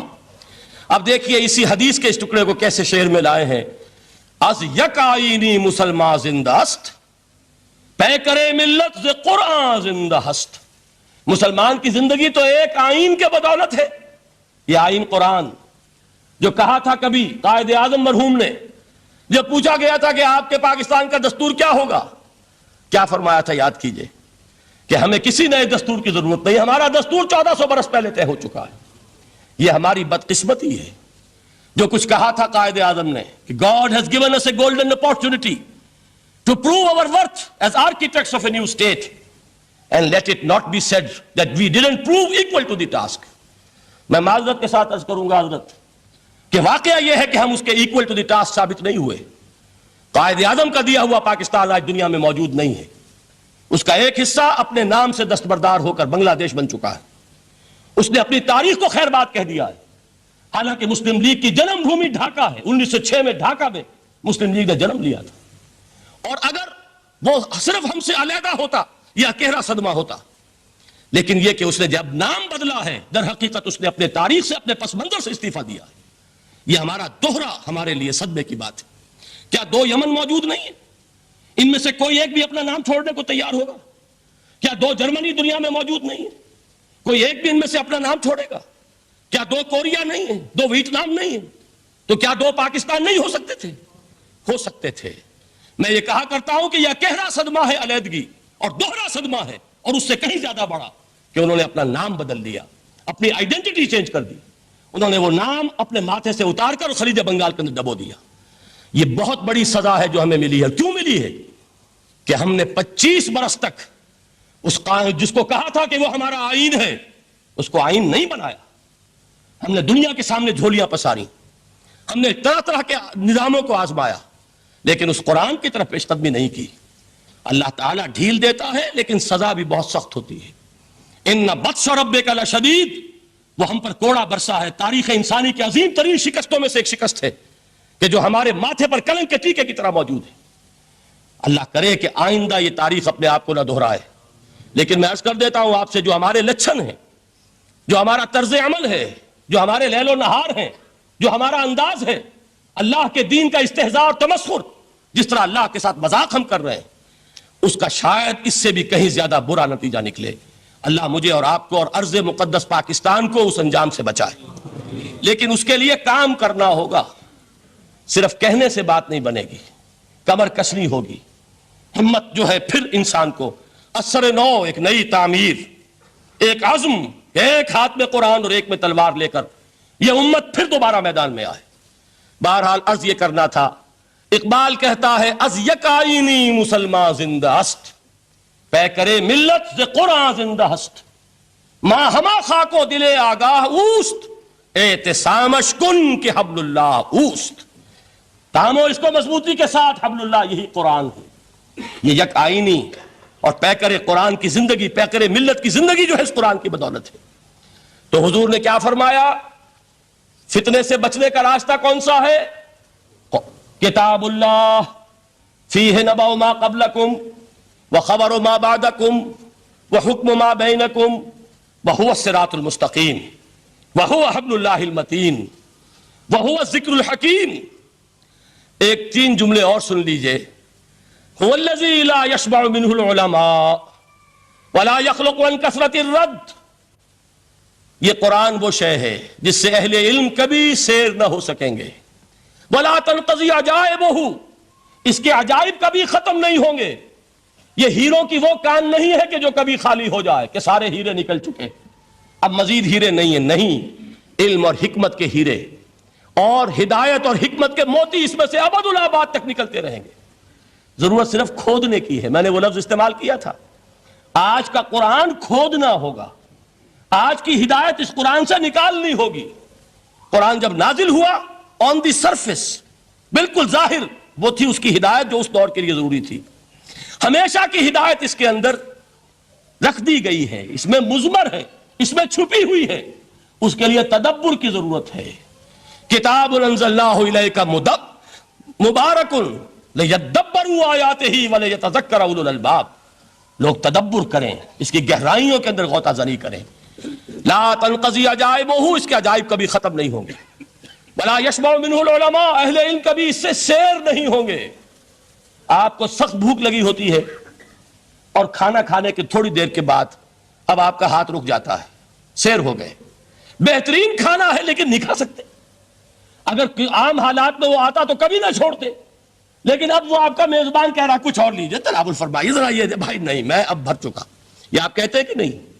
حضور فرمایا یہ قرآن وہ شے نہیں ہے جس سے اہل علم کبھی سیر ہو سکے۔ ان کی پیاس بڑھتی چلی جائے گی، ان کے اندر quest of knowledge, search for wisdom بڑھتی چلی جائے گی۔ کبھی بھی انسان یہ محسوس نہیں کرے گا کہ مجھے جو لینا تھا میں لے چکا، بلکہ یہ کہ جیسے جیسے قدم آگے بڑھیں گے تہذیب کے، تمدن کے، علم کے، اتنے ہی قرآن جو ہے وہ آگے بڑھتا چلا جائے گا ہر دور کی رہنمائی کے لیے۔ لا تنقضی عجائبہ ولا یخلق عن کثرت الرد، بار بار کے پڑھنے سے اس پر بوسیدگی طاری نہیں ہوگی۔ دنیا کی اور کتابیں ہیں، ایک دفعہ پڑھ لیں گے، 2 دفعہ پڑھ لیں گے، 3 دفعہ پڑھ لیں گے، 4 دفعہ پڑھ لیں گے، پھر جی نہیں چاہے گا۔ لیکن یہ کتاب وہ ہے، امام شافعی کا میں واقعہ آپ کو سناتا ہوں۔ وہ یہ کہتے ہیں کہ ایک مرتبہ میرے ذہن میں یہ سوال آ گیا کہ اجماع کے لیے بھی قرآن مجید میں کوئی سند ہے، دلیل ہے؟ سب مانتے ہیں کہ اجماع جو ہے سورس ہے قرآن کے اسلامی قانون کی، جس پر کہ امت کا اجماع ہو جائے۔ تو کہتے ہیں میں نے 300 مرتبہ قرآن پڑھا اول سے آخر تک صرف اس دلیل کی تلاش میں، 300 مرتبہ مجھے نہیں ملی، 301ویں مرتبہ جب پڑھ رہا تھا مجھے روشنی مل گئی۔ وہ یبتغی غیر سبیل المومنین کے جو الفاظ آئے ہیں، نولہ ما تولی ونصلہ جہنم، جو کوئی شخص مسلمانوں کے راستے کو چھوڑ کر کوئی اور راستہ اختیار کرے گا ہم اسے اسی کے حوالے کر دیں گے اور جہنم میں پہنچا دیں گے۔ معلوم ہوا مسلمانوں کا جس پر اجماع ہو جائے اس کو بھی ایک سند حاصل ہے، یہ مسلمانوں کا مجمع علیہ ایک راستہ ہے، اس کو بھی ایک سند اور دلیل کی حیثیت حاصل ہے۔ اب آخری الفاظ جو میں نے پڑھ کر سنائے تھے شروع میں، 4 الفاظ ہیں چوٹی کے، وہ تو اللہ کرے کہ آپ یاد کریں اس حدیث کا اختتام۔ ویسے حدیث بہت طویل ہے، قرآن مجید کی عظمت کا بیان محمد الرسول اللہ کی زبانی صلی اللہ علیہ وسلم، قدر گوہر شاہدانت یا بدانت گوہری۔ میں نے قرآن کے 3 مقامات سے 7 آیتیں سنائی اور حضور صلی اللہ علیہ وسلم کی چند احادیث سنا رہا ہوں۔ آخری الفاظ کیا ہیں؟ من قال بہ صدق، جس نے اس قرآن کی بنیاد پر کوئی بات کہی اس نے سچ کہا۔ ومن حکم بہ عدل، جس نے اس قرآن کی بنیاد پر کوئی فیصلہ کیا اس نے عدل کیا۔ ومن عمل بہ اجر، اور جس نے اس پر عمل کیا اس کا اجر محفوظ۔ اور آخری ٹکڑا ومن دعا الیہ ہدی الی صراط مستقیم، جو اس کی طرف بلائے گا، اس قرآن کی طرف، کسی اور کو ہدایت ہو نہ ہو اس کی ہدایت گارنٹیڈ ہے، ہدی الی صراط مستقیم۔ یہ ماضی مجہول وہ ہے جو کوئی شے ہو چکی، جو اس قرآن کی طرف لوگوں کو بلائے گا اسے تو ہدایت نصیب ہو گئی صراط مستقیم کی طرف۔ اللہ تعالیٰ مجھے اور آپ کو اس بات کی توفیق دے، اس قرآن مجید کی عظمت کا انکشاف ہو ہم پر کسی ادنا سے ادنا درجے میں، اس درجے میں تو ہو جائے کہ پھر کسی اور چیز کے پڑھنے میں لذت محسوس نہ ہو۔ اگر یہ بھی نہیں ہے، اگر ڈائجسٹ پڑھنے میں زیادہ دلچسپی ہے اور شکاریات پڑھنے میں زیادہ دل لگتا ہے، اور اگر بھوت پریت کی کہانیاں، یہ بھی عجیب ہے انسان کا معاملہ، اچھے اچھے عقلاء اور اچھے اچھے بالغ لوگ وہ بھی اس قسم کی اوکلٹ چیزیں پڑھتے ہیں، تو معلوم ہوا کہ قرآن مجید سے شناسہ نہیں، قرآن سے تعارف نہیں ہوا، اس کے جمال و جلال سے کوئی حصہ نہیں ملا۔ اگر یہ ہو جائے کم سے کم، جیسے کہ کہا تھا انہوں نے، وہ جو سبع معلقہ کے شاعر ہیں آخری، اب بعد القرآن، کیا قرآن کے بعد بھی گنجائش ہے کہ اب میں شعر کہوں؟ اگر یہ حیثیت ہماری ہو جائے کہ قرآن کے پڑھنے کے بعد اب کسی اور شے کے پڑھنے میں لطف محسوس نہ ہو، جو چیز پڑھیں قرآن کو سمجھنے کے لیے پڑھیں، قرآن کے سمجھنے کے لیے۔ ظاہر بات ہے، میں ایک مثال دیا کرتا ہوں کہ آپ سمندر کے کنارے کھڑے ہیں، آپ سے تو بہت قریب ہے سمندر، لیکن آپ پانی لینا چاہتے ہیں تو اتنا ہی لیں گے جتنی بالٹی آپ کے پاس ہے۔ سمندر میں پانی کی کمی نہیں ہے، لیکن آپ کی بالٹی، پھول کھلے ہیں گلشن گلشن، لیکن اپنا اپنا دامن، گلشن میں پھول کی کمی نہیں ہے، میری جھولی چھوٹی ہے، کیا کروں؟ تو اگر آپ کا ظرف ذہنی چھوٹا ہے تو قرآن سے کتنا کچھ اس میں اڈھیل لیں گے۔ ظرف ذہنی وسیع ہونا چاہیے، آپ کے ذہن کے اندر وسعت ہو، اور یہ وسعت ذہن جو ہے یہ پیدا ہوتی ہے دوسرے علوم سے۔ آپ سائنس جتنی پڑھیں گے آپ کا ذہن وسیع سے وسیع تر ہوگا، فلسفہ جتنا پڑھیں گے ذہن وسیع سے وسیع تر ہوگا، منطق پڑھیے ذہن وسیع سے وسیع ہوگا، تیز ہوگا، شارپ ہو جائے گا۔ یہ ساری چیزیں در حقیقت پڑھنی چاہیے، کس لیے؟ ظرف ذہنی کو وسیع کرنے کے لیے، تاکہ اس میں قرآن مجید کے علم و حکمت کا زیادہ سے زیادہ حصہ ہم حاصل کر سکیں۔ اگر یہ بات ہو جائے، اور پھر خیرکم من تعلم القرآن وعلمہ، یہ تو ہوا قرآن سے حاصل کرنا، اب اس حاصل کرنے کے بعد اب اس کے بانٹنے والے بن جاؤ۔ سب سے بڑی دولت یہ ہے، لہذا سب سے بڑا سخی وہ ہے جو اس دولت کو بانٹ رہا ہو، انسان کا سب سے بڑا خادم وہ ہے جو ہدایت کے خزانے لٹا رہا ہو۔ یہ ہے سب سے بڑی خدمت خلق، یہ ہے سب سے بڑی سخاوت۔ خیرکم من تعلم القرآن وعلمہ، اللہم ربنا اجعلنا منہم، اللہم ربنا اجعلنا منہم۔